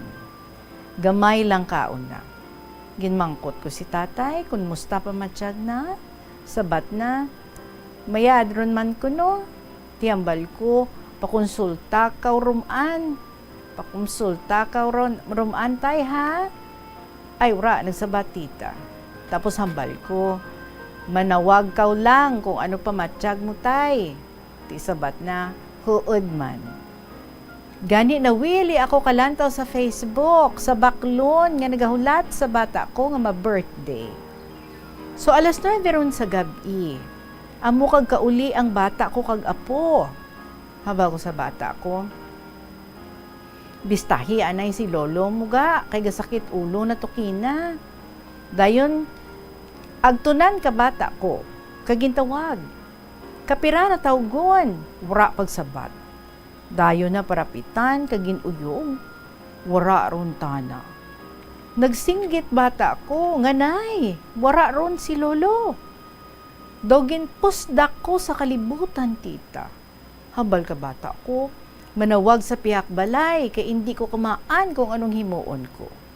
Duro ro nag-adto sa balay para may imaw kami. Gani nga ginambalan ako kapakadua ko nga ipabuol sa funerarya. Mga alas 12, ginbuol ron si tatay. Dara sa funerarya. Ang ingod balay namon, ginibhanda kami dya sa balay, hasta mag-aga tita. 3 kaadlaw, ihaya ron si tatay dya sa balay. Gintawgan ko libayon ko, nga ibahan na kami dya. Nag-abot libayon ko, 3 sanda, bana na, kag bata na. Lipay man ko, kay maibaron kami. Ahay tita, 3 kagabi ipulaw da, nag-uli. Wara naglisensya kay katurog ko. Alas 3 kasanagon. Para uli ron ang nagasugal. Nagturog ko kag bata ko kay may obra pa bata ko mag-aga. Alas 4:30. Nagbugtaw bata ko. Wara ron tawo. Wara tawo ron. Sagap na si auntie na. Wara na makita. Tawag ko ka bata ako, nay. Wara ron dyan, kanday auntie. Gani, daging pusdak ako sa kalibutan, kag maghibi. Alas 7, nagtawag libayon ko nga isa, kagin picturean, nag-uli isanda. Nagahibi ako, kag nagapakitluoy. Naga, bisan isa mo lang ka bata, paagto na dya, para may imaw man kami dya. Ay, wara, gitita, ti kaluoy. Wara, man ko mahimo, kay hindi sanda. So, ginlubong si tatay, nag-agtuman sanda. Tapos lubong, una, pasanda nagpuli, sa nagkumpanyar. Hambalan ko nga, bisan asta lang magpararigos daad, wara gid. Solo ko tanan. Nangutang bata ko Kagdya ko lang tapuson, tita. Salamat, gid ang nagpadara. Maning, sang Antique.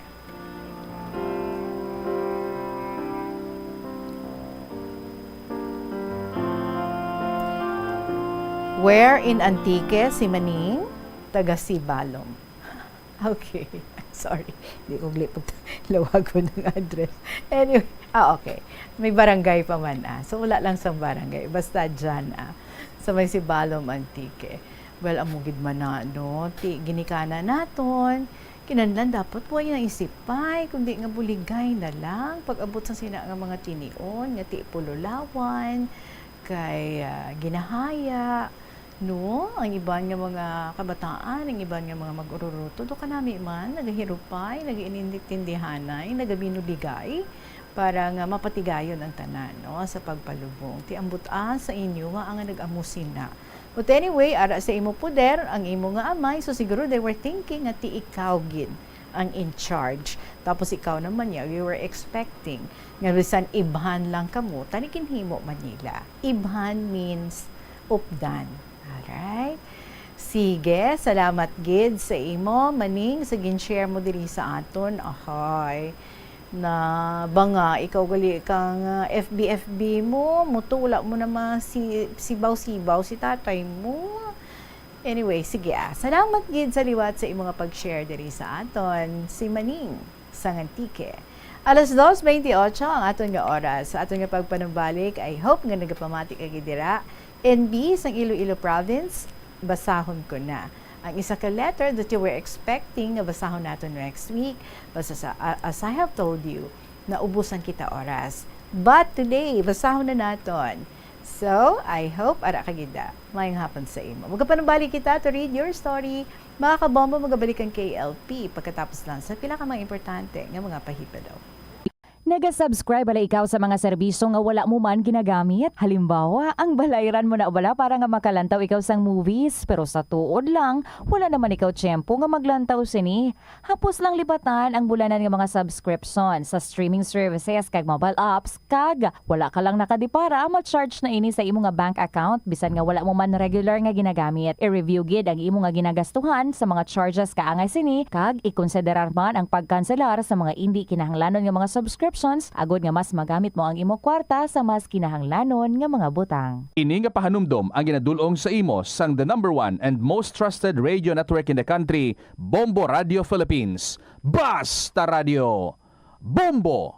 Likawan ang mga disgrasya nga dulot sang kuryente. Tabunan o konselyuhan ang mga wala nagamit nga electrical outlets. Ihaboyo kung ipa-repair ang mga electrical items nga may samad nga cords. Hukson sa saksakan ng mga electrical appliances antes ini i-repair. Hindi paghuslo na mga plug halin sa outlet nga ginabutong ang cord kay basi mabugto ini. Hindi pagpunon sa nakasaksak nga mga appliances o kon gadgets sa mga salaksakan. Hindi magtandog sa electrical appliances kung basa ang imo mga kamot. Likawan ang pagsaka o kon pagtandog sa puno o kon sangasang kahoy nga may nagalaylay nga kuryente. Hindi malikawan nga ginapangita gid sang isa ka tawo ang foot massage. Magluwas nga manami ini sa pamatyagan. Mayara man ini sa maayo nga benepisyo sa lawas. Sunod kay Dr. Tyler Wheeler, Primary Care Sports Medicine Physician, ang malipot nga foot massage ang makapahagan-hagan sang stress. Ang moderate pressure massage ang safe para sa mga kalabanan nga tawo ilabi na ang may mga kondisyon kaangay sang arthritis kag long-term pain. Mahimo man nga mag-seek sang professional massage therapist para sa imo nga relaxing foot massage. Kung ikaw isa ka chess lover, yaring pila ka brain benefit sa paghampang sini. Kag kung wala ka nagahampang sini, umpisahin na.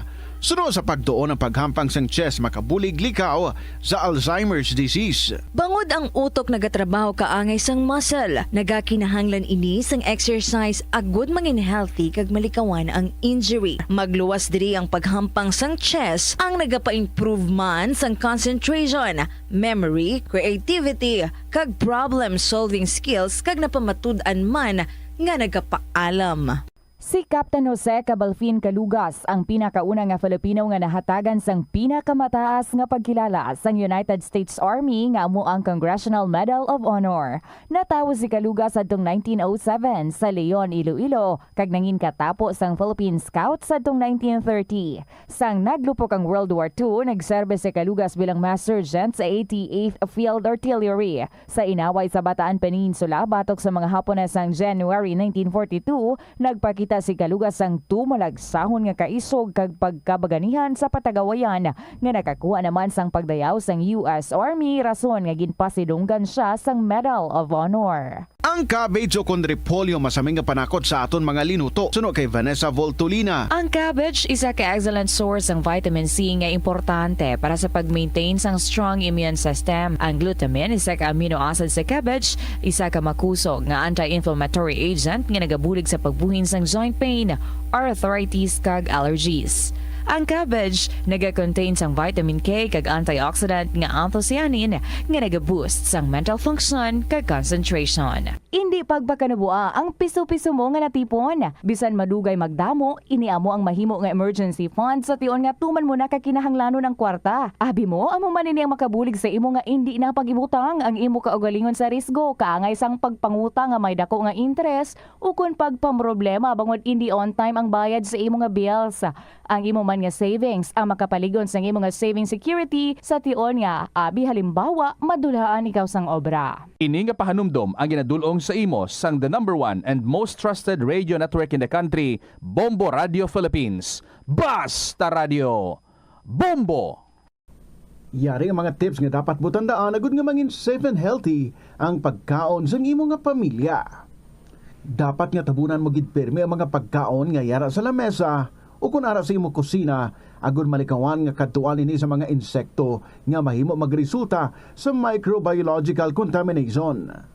Gilayon nga ihabuoy ang mga napanos na nga mga pagkaon o kung ang ginasuspetsahan. Tetres sa hapon, ari na ang sulat ni NB sang Iloilo Province. My dearest, Tita Regine.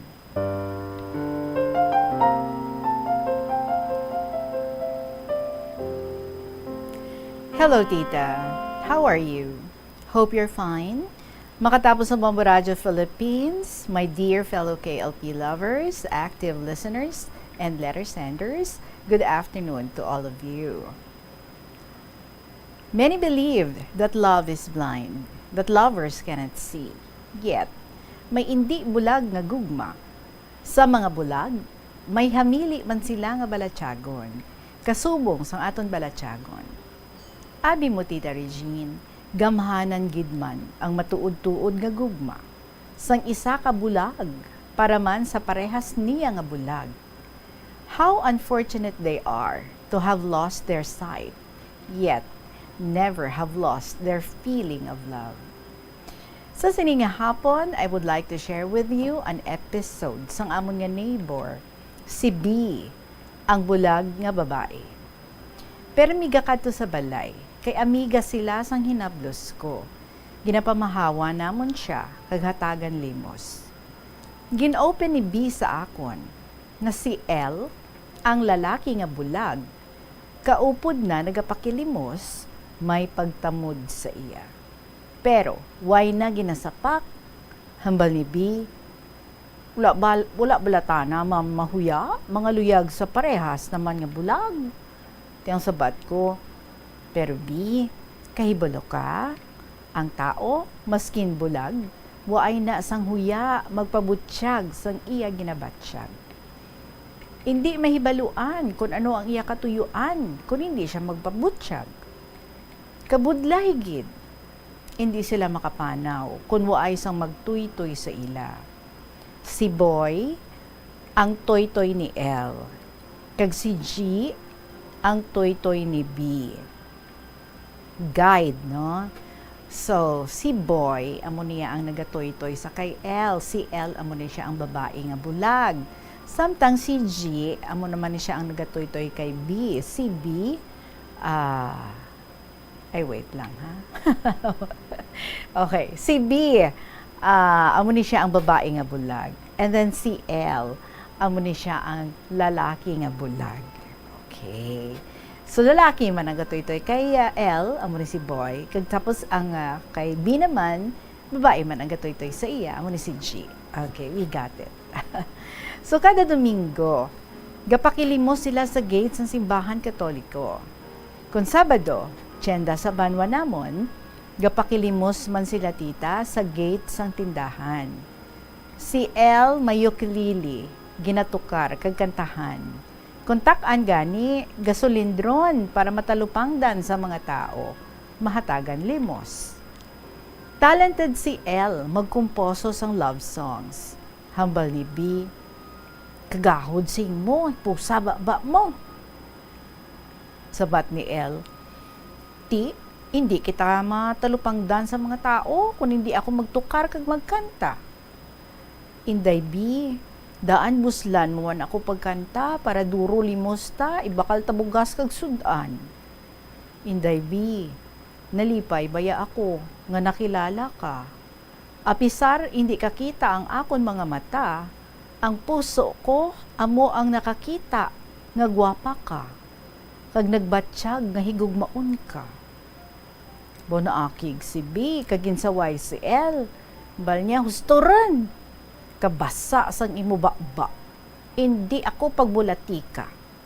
Sabat ni L, Ti, kung maghibi-abi ako karon kay ginapautuwas ko lang ang akong balatsagot. Pabaklan ko ikaw tinapay, agud maghipos ka. Ay, salamat gid sa Ginoo. May ara ka pa man gali nga kaluoy sa akon.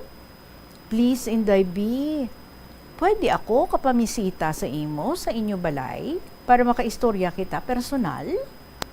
Ay, ano, mantimo L, waay ko ka-intsende ka ginapanghambal mo. Dira ka na gani, kasabad si mo. Sabat ni L, kasabad gali ha? Abi mo galangulango lang ko? Pamasyaran kung hindi ka sa balay ninyo. Tanawon ta abi. Waay ka lang kahibalo nga ginapangayo kung hindi ka sa Ginoo. Nga ihatag kaniya sa akon, kay nagahigugma ako sa imo. Daan, imo man ako balik dun.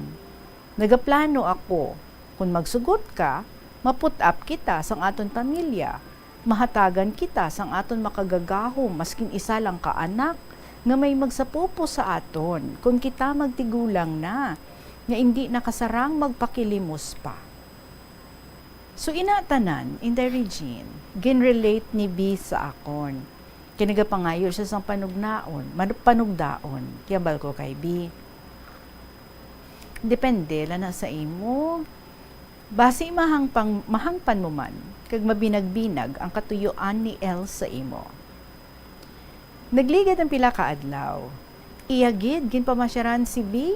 Kagin atubang ang pamilya sini. Buka isog gali kay L, no? So naglisensya si L sa mga magulang ni B. Gintawag si B kagin usisa parte sa ginapanghambal ni L. Indi gid magsugot si B kay arati panon nga daan siya kag madugangan pa ang burden kung magsugot siya. Pero nagpakitluoy gid si L. Haros maluhod na siya para dawato ni B. Kag naghipos na lang siya nga nagapanampuay.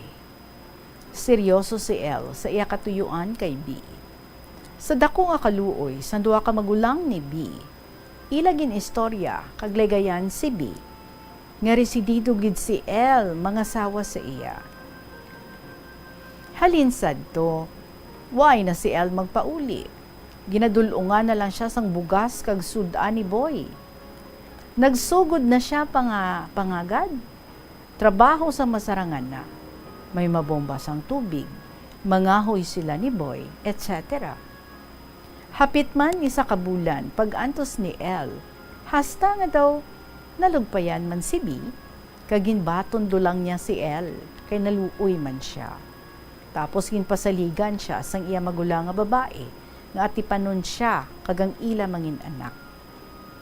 Mahinangpanon kaayo ang duha ka magulang ni B. Nga ginabuligan sila nga makaput up man sila ni L sa ila pamilya. Dako gid ang pagpasalamat ni L sa Ginoo nga nagsugot na si B. Nagpasalamat man siya sa mga magulang ni B. Nalipay ang duha ka bulag kagin patigayon sila nga makasal sa Paris sang ila mga utod. Kagin ayo man nila ako nga magmaninay sa ilang nga kasal. Doble ang kayod sang duha nga makaipon para sa ila para abuton nga anak. Nagkarol sila, dala ang duha ka bata nga nagatuy-tuy sa ila. Kag maalwan man sila paghatag alawan sa duha ka bata kung mag-eskwela.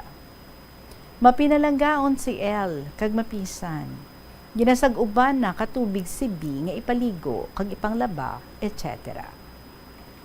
Tita Regine, daw ginabadbad lang ang panahon. Waay matatluhi ka bulan, nagbusong si B, kag nagbunag sa isa ka mapagros nga baby boy. Nalipay gid si L nga natuman gid ang handom niya sa dako nga kaluoy sang aton Ginoo. Abi mo tita, maluoy ka gid sang pagsakripisyo ni L. Kag malipay ka sa kaayo ni Lord paghatag kay L sang iya ginapangayo. Madumduman ta, ang una niya nga ginpangayo sa Dios amo si B nga magsugot sa iya. Kag ang ikaduha, ang isa ka lapsag nga lalaki. Ginbatiti kag nagtubo ang bata nga puno sang pagpalangga kag pagiya sa maayong pamatasan nga amo na sang orihi ang nagtoy-toy sa ila pagpakilimos. Pero at the age of 10, ginpauntat na niya ang iya mga ginikanan sa pagpakilimos kag nagumpisa na siya katrabaho nga mabuhi na niya sila. Hence, bulahan niya itong mga tao nga may hugot na pagtuo sa aton mahal nga Diyos, maskin why sila makakita. God is good, God is kind, God is unselfish, God is understanding, and God is love above all. Praise the Lord. Hallelujah. So madama gid nga salamat Tita Regine sa imong nga pagbasa kag pamamati sa akong mga classmates sa kahanginan. I know may ara gid sila leksyon na kutlo sa among nga istorya. More power to your program. Once again, and Godspeed to you, your family, everyone out there. Sincerely yours, in B, sa Iloilo Province.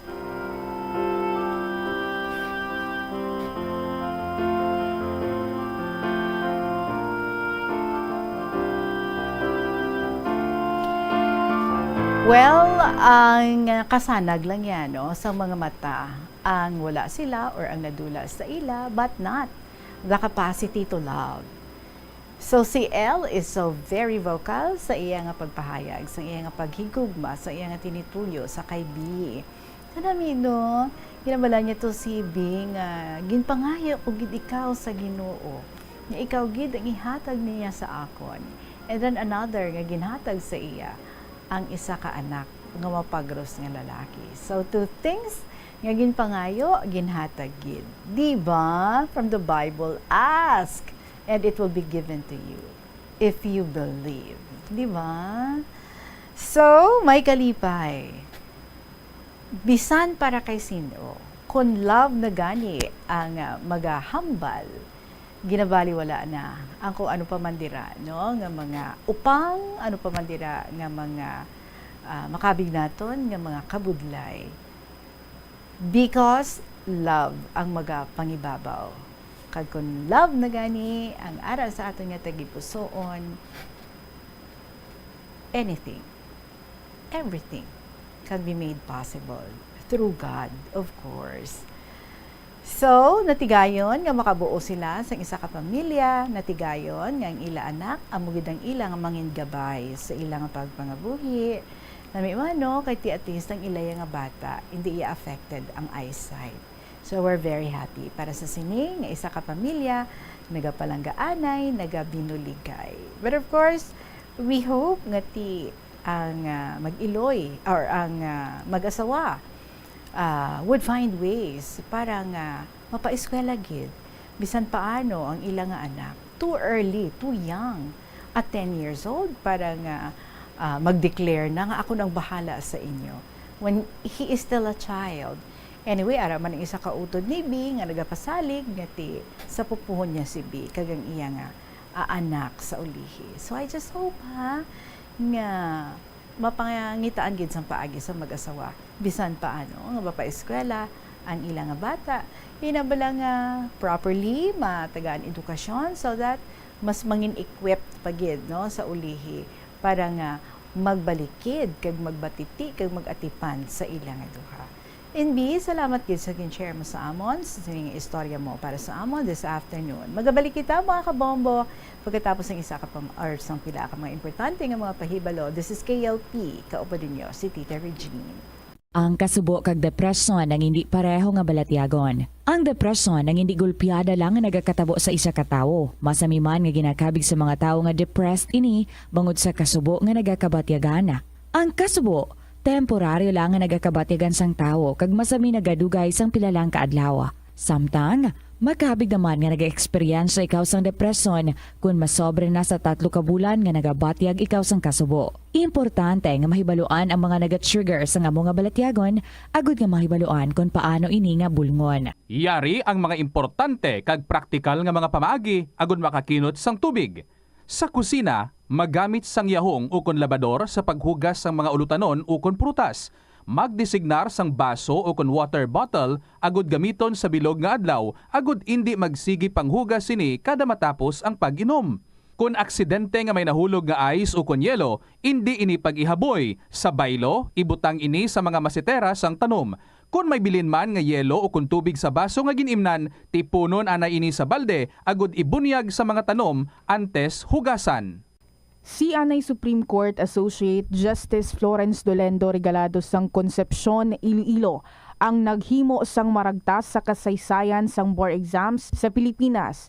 Siya ang nakakuha sang pinakamataas nga marka nga 96.7% sa Philippine Bar Examinations nga wala pa nalapawan tubtob subong. Nahimo niya inisad tong 1954 Bar Examinations. Natapos niya ang Associate Degree in Arts sang 1949 sa Far Eastern University kag abugas siya sa San Beda College of Law bilang cum laude sang 1954.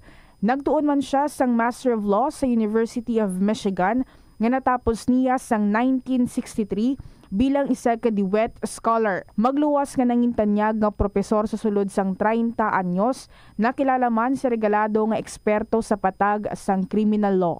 Ang El Nino, ang natural nga nagakatabo sa bilog nga kalibutan, sa diin may eksperyensyahan ang pagtaas ang temperatura. May yara man inisang dala nga ulan, apang tuman kagamay, kag malaka gid lamang kun ipaanggid sa malawig nga tiyempo sang tag-ilinit kag drought season. Nagatuga ini sang problema sa patubig sa mga talamnan kag kahalitan sa mga pananom bangod sa tuman nga init sang panahon. Bangod sa kakulang sang patubig, mas mabatyagan ang pagnubo sang ani sa mga tanom nga nagakinahanglan sang ulan ukon tubig.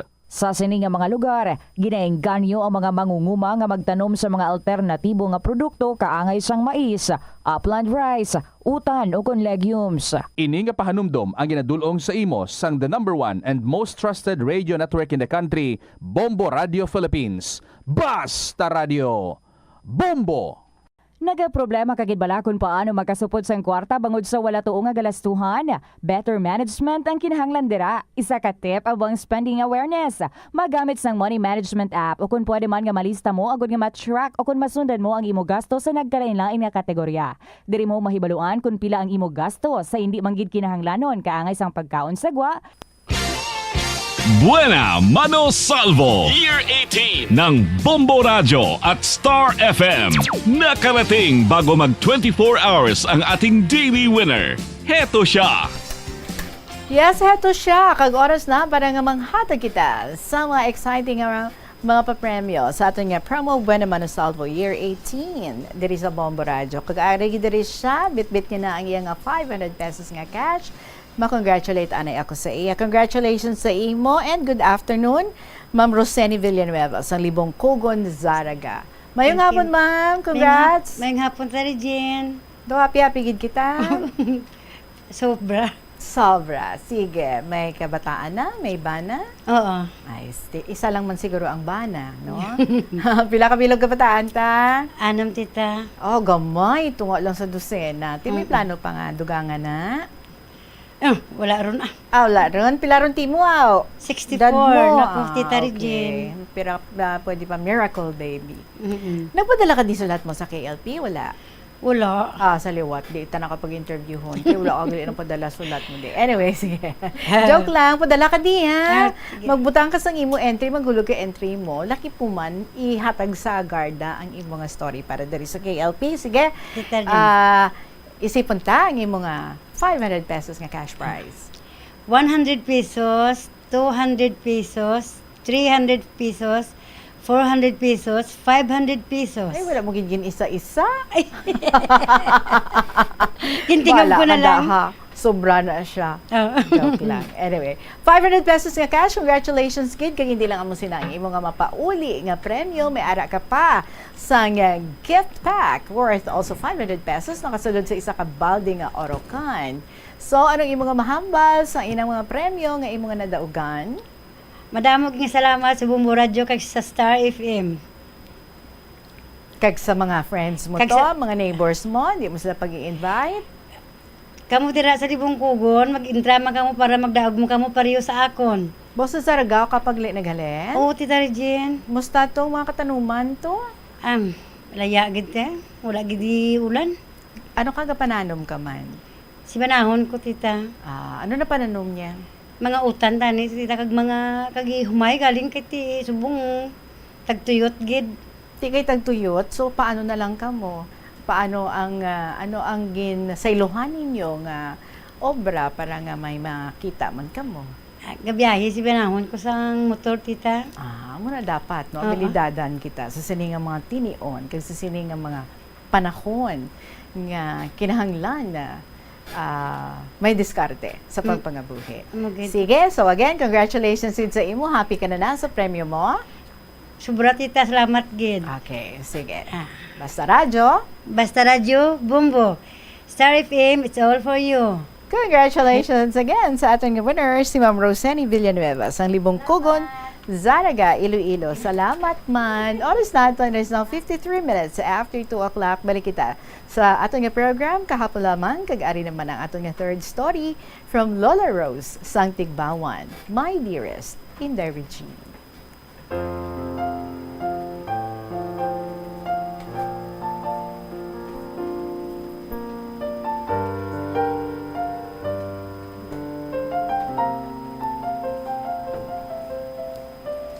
Una sa tanan, ginatamyaw ko sa maayong hapon ang tanan nga katapos ang Bombo Radio. Ilibinigid sa imo, Inday Regine. Inday, nagsulat naman ako kay sugpunan ko ang kasaysayan sa duwa ko kaanak nga si L kag si Z. Inday, amo ini ang kasugpon sang sulat ko parte sa anak ni Z. Nagsakay si Ram sa iya nga motor kay makuha siya sang bugas. Ginambalan ko siya, Ram, dalon mo na lang ang tunga sa sako nga para kay T. Sabat niya, Oo, Lola. Inday pagabot ni Ramram sa tindahan nga amo ang ginakuhaan ni babae sang bugas, wala ang tag-iya nga amo ang ginatawagan ni babae. Tiyambal sa nagabantay, wala diri si Manang kadto ito sa piyak namon nga balaligyaan. Pagabot ni Ramram, wala man didto.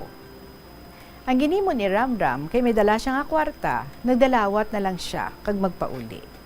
Pagabot niya sa ila balay, dayon siya nagkadto sa balay. Hambal niya sa akon, Lola, way ko kamo masakop, kay nagdalawat lang ako, kay natak-an ako magbinalik-balik. Akon, kwarta ang ginbakal ko. Kung magtawag si nanay, hambalan mo, nga kung magbayad siya sang bugas sa akon lang, kaya amo naman ina ang idalawat ko. Inday, kung parte naman kay ti, ipamangkot niya ako kung nasakop siya ni Ramram sang bugas, ti hambal ko. Wala, kay nagdalawat lang siya, kay natak-an siya kuno sali balik-balik. Tiyambaya sa akon, amo man nina lolang natak-an ko, kung nagadali ka, mapauli ka na lang nga wala dala. Hambalya, madalawat lang ako kung maihatagid man si nanay para sa bugas kwarta, kay hindi na gid ako magkuha, kay daw ako lang ang nahuya. Hinday balan mo si T, sa naghambal ako nga masaylo ako sa ginpaobra ko nga balay, hindi siya magsugot.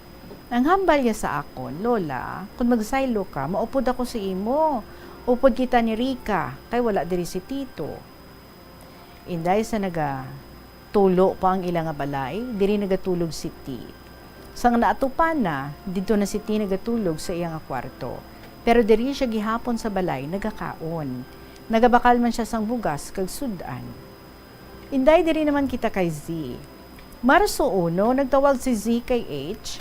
Timing man nga nag-agi ako, ginabalan ako ni H. Lola, may istorya si tita sa imo. Kagingkuha ko ang cellphone. Hambal ko, hello? Kumusta ka dira? Mayo man, sabat niya. Anong iambal mo? Bal niya na, ti. May bugas pa ka mo dira. Sabat ko, oo, nagdalawat man si ti. Z, kung party sa bugas, nagambal si Ramram. Kung mabayaran mo kuno ang bugas, naging dalawat ya, amo naman, ang idalawat siya naman, kay hindi na siya magkuha sa ginakuwaan ninyo, dugang pagid. Kay wala sa makadto kay babae, kay hindi man si princess. Kay kung maghambal siya, kuhaan sila bugas, ginambalan siya, nga wala pagani isa ka bulan ng bugas ninyo, wala na. Tibisan ang bill, hindi na si princess magdulong. Kay kung dako ang balayran, nagreklamo siya. Z, hindi ba lang ang imo manina kwarta ang ginabayad? Pareho, kung magkuha si princess ang i-allowance, kung may balaklon siya nga project, nahuya siya. Ang ginahimo niya, sa allowance siya nagabuhin. Kung magkulang, nagapanghulam siya, kay nahadlok siya. Nga kung magpadugang pa siya, makabati pa siya sang istorya. Pagkaaga, nagkadto ako sa balay nila ni Z. Habal ni N, Lola, mapadalawat lang ako kay Ramram sang bugas, tunga lang anay sa sako, kay dugangan lang galing kung may kwarta. Sabat ko, kung mabayran na ni nanay mo si Ramram, amo naman na to ang idalawat ninyo, kay ginambalan ko na si nanay ninyo.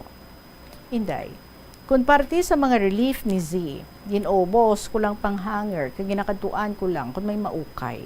Hambal gani ni N, Lola, sali, kagigap nga budlay sang relief ni nanay, pabayin na lang ina. So Inday, diri ko tapusan ang sulat ko, parte kay Z. Kag sulaton ko naman, parte sang kasugpon, sang kasaysayan ni El. Parte sa mga anak niya. Inday, unahon ko sa pagsaysay ang iya ni Ki. Si Ki may asawa na, kag 3 na ang ila anak. Ang asawa ni Ki, ginatagan sa iya tatay sang lote. Gipatindugan nila sang balay, kag didto na sila nag-estar. Tungod kay wala sa nagapaninlo sa balay ni El, ginpabalik sila ni El, kay mabudlay man sa ila mga anak, kay malayo ang eskwelahan. Nagtiyanggi si Jim kag si Kay, nag-drive sang truck nga ginaarkargahan sang balas. Si Jim ang ginapadalaan ni El sang kwarta. Gani kung ano nga materyales, si Jim pa ang nagabakal. Bisan pa nga bag-o siya nagbata. Ang tanan pa nga obra sa sulod sang balay, si Jim ang nagaobra. Kay kung magsugo siya sa iya mga bayaw, wala siya ginapati. Inday ang mga anak ni El, tama gid kakatamaran, kag wala kaluoy sa pareho nila. Gani si El, isang damo nang iya ginabatsyag, ginpilit siya gid nga magbalik sa Hong Kong. Kay kung diri siya kuno, basi mangin madali ang iya kamatayon. Inday, nagbalik sa Hong Kong si El sa Enero 6. Nagambal siya sa ako, Nay. Buwas mabiyahe na ako, ginakubaan ako, kay basi atakihon ako sa eroplano. Amba ako sa iya. Magpangamuyo ka gid sang hugot, nga makaabot ka sa imo kaladtuan nga wala asang sablag. Inday sa kaluoy sa mahal nga Dios, nakaabot si El sa Hong Kong nga wala gid siya sa nabatyagan sa iya nga lawas. Sang 3 na siya kaadlaw nga nag-abot, kag ginatake siya, kag gindala siya sa hospital, kag schedule ang iya nga operation.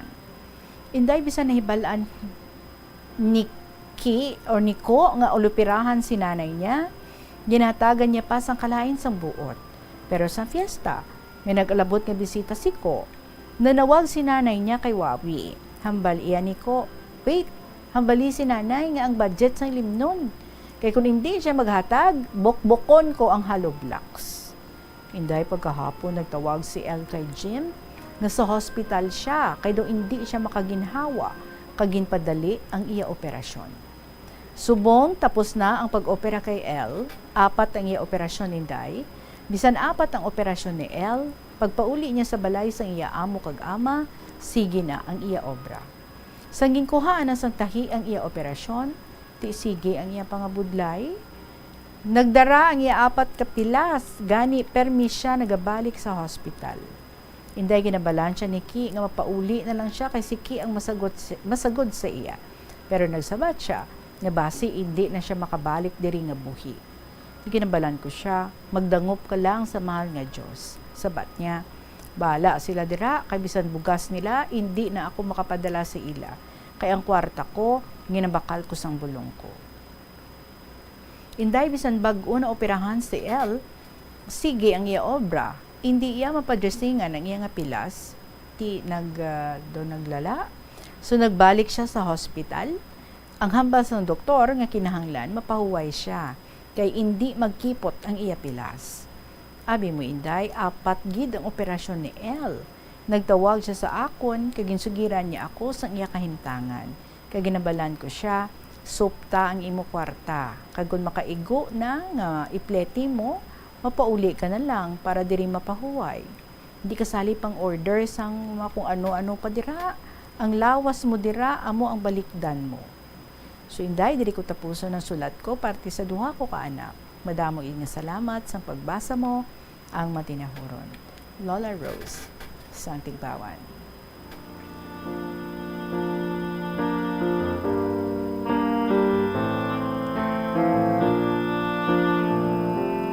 Lola Rose, salamat gid sa imo nga istorya. Kabay no, mamati man si El sa imo, haga-haga na lang siya. Gapasalig man gali ang iya to bata nga diri na lang siya kay buligan man siya no, budlay dito ginoperahan siya pero right after operation pagpauli niya balik sa trabaho, ti kabudlay kay tinagapanrabaho to siya. Whereas kung dili siya no, ti syempre arang iya nga family, ara kamo makabulig-bulig kamo sa iya. Tanino, nagpuli lang siya anay, kung pwede man lang, kung mapasugtan man lang siya, after sa iyang operasyon, pahuway-huway di siya, and kung mag-better na siya, amo ang pagbalik niya dito, amo pagpadayon niya sa iyang pagtrabaho dito. But well, we do not know, kasi kung may mga, sa contract nila, may mga clauses man nila, no? Nga hindi pwede ka amuni, hindi pwede ka amuna, di pangamuyo ang mabulig natin para sa iya. And at the same time, ang mga kabataan ng balano, hindi na pagtagaan sa laing buot ang ila dito nga ilo. Kaya intindihon lang anay. Since ang iban daw capable naman to be by their own, sa intindihon lang. Kung hindi man makapadala ang ilang mother, that is because nagapabulong pa siya dito. Kaya ginoperahan siya dito.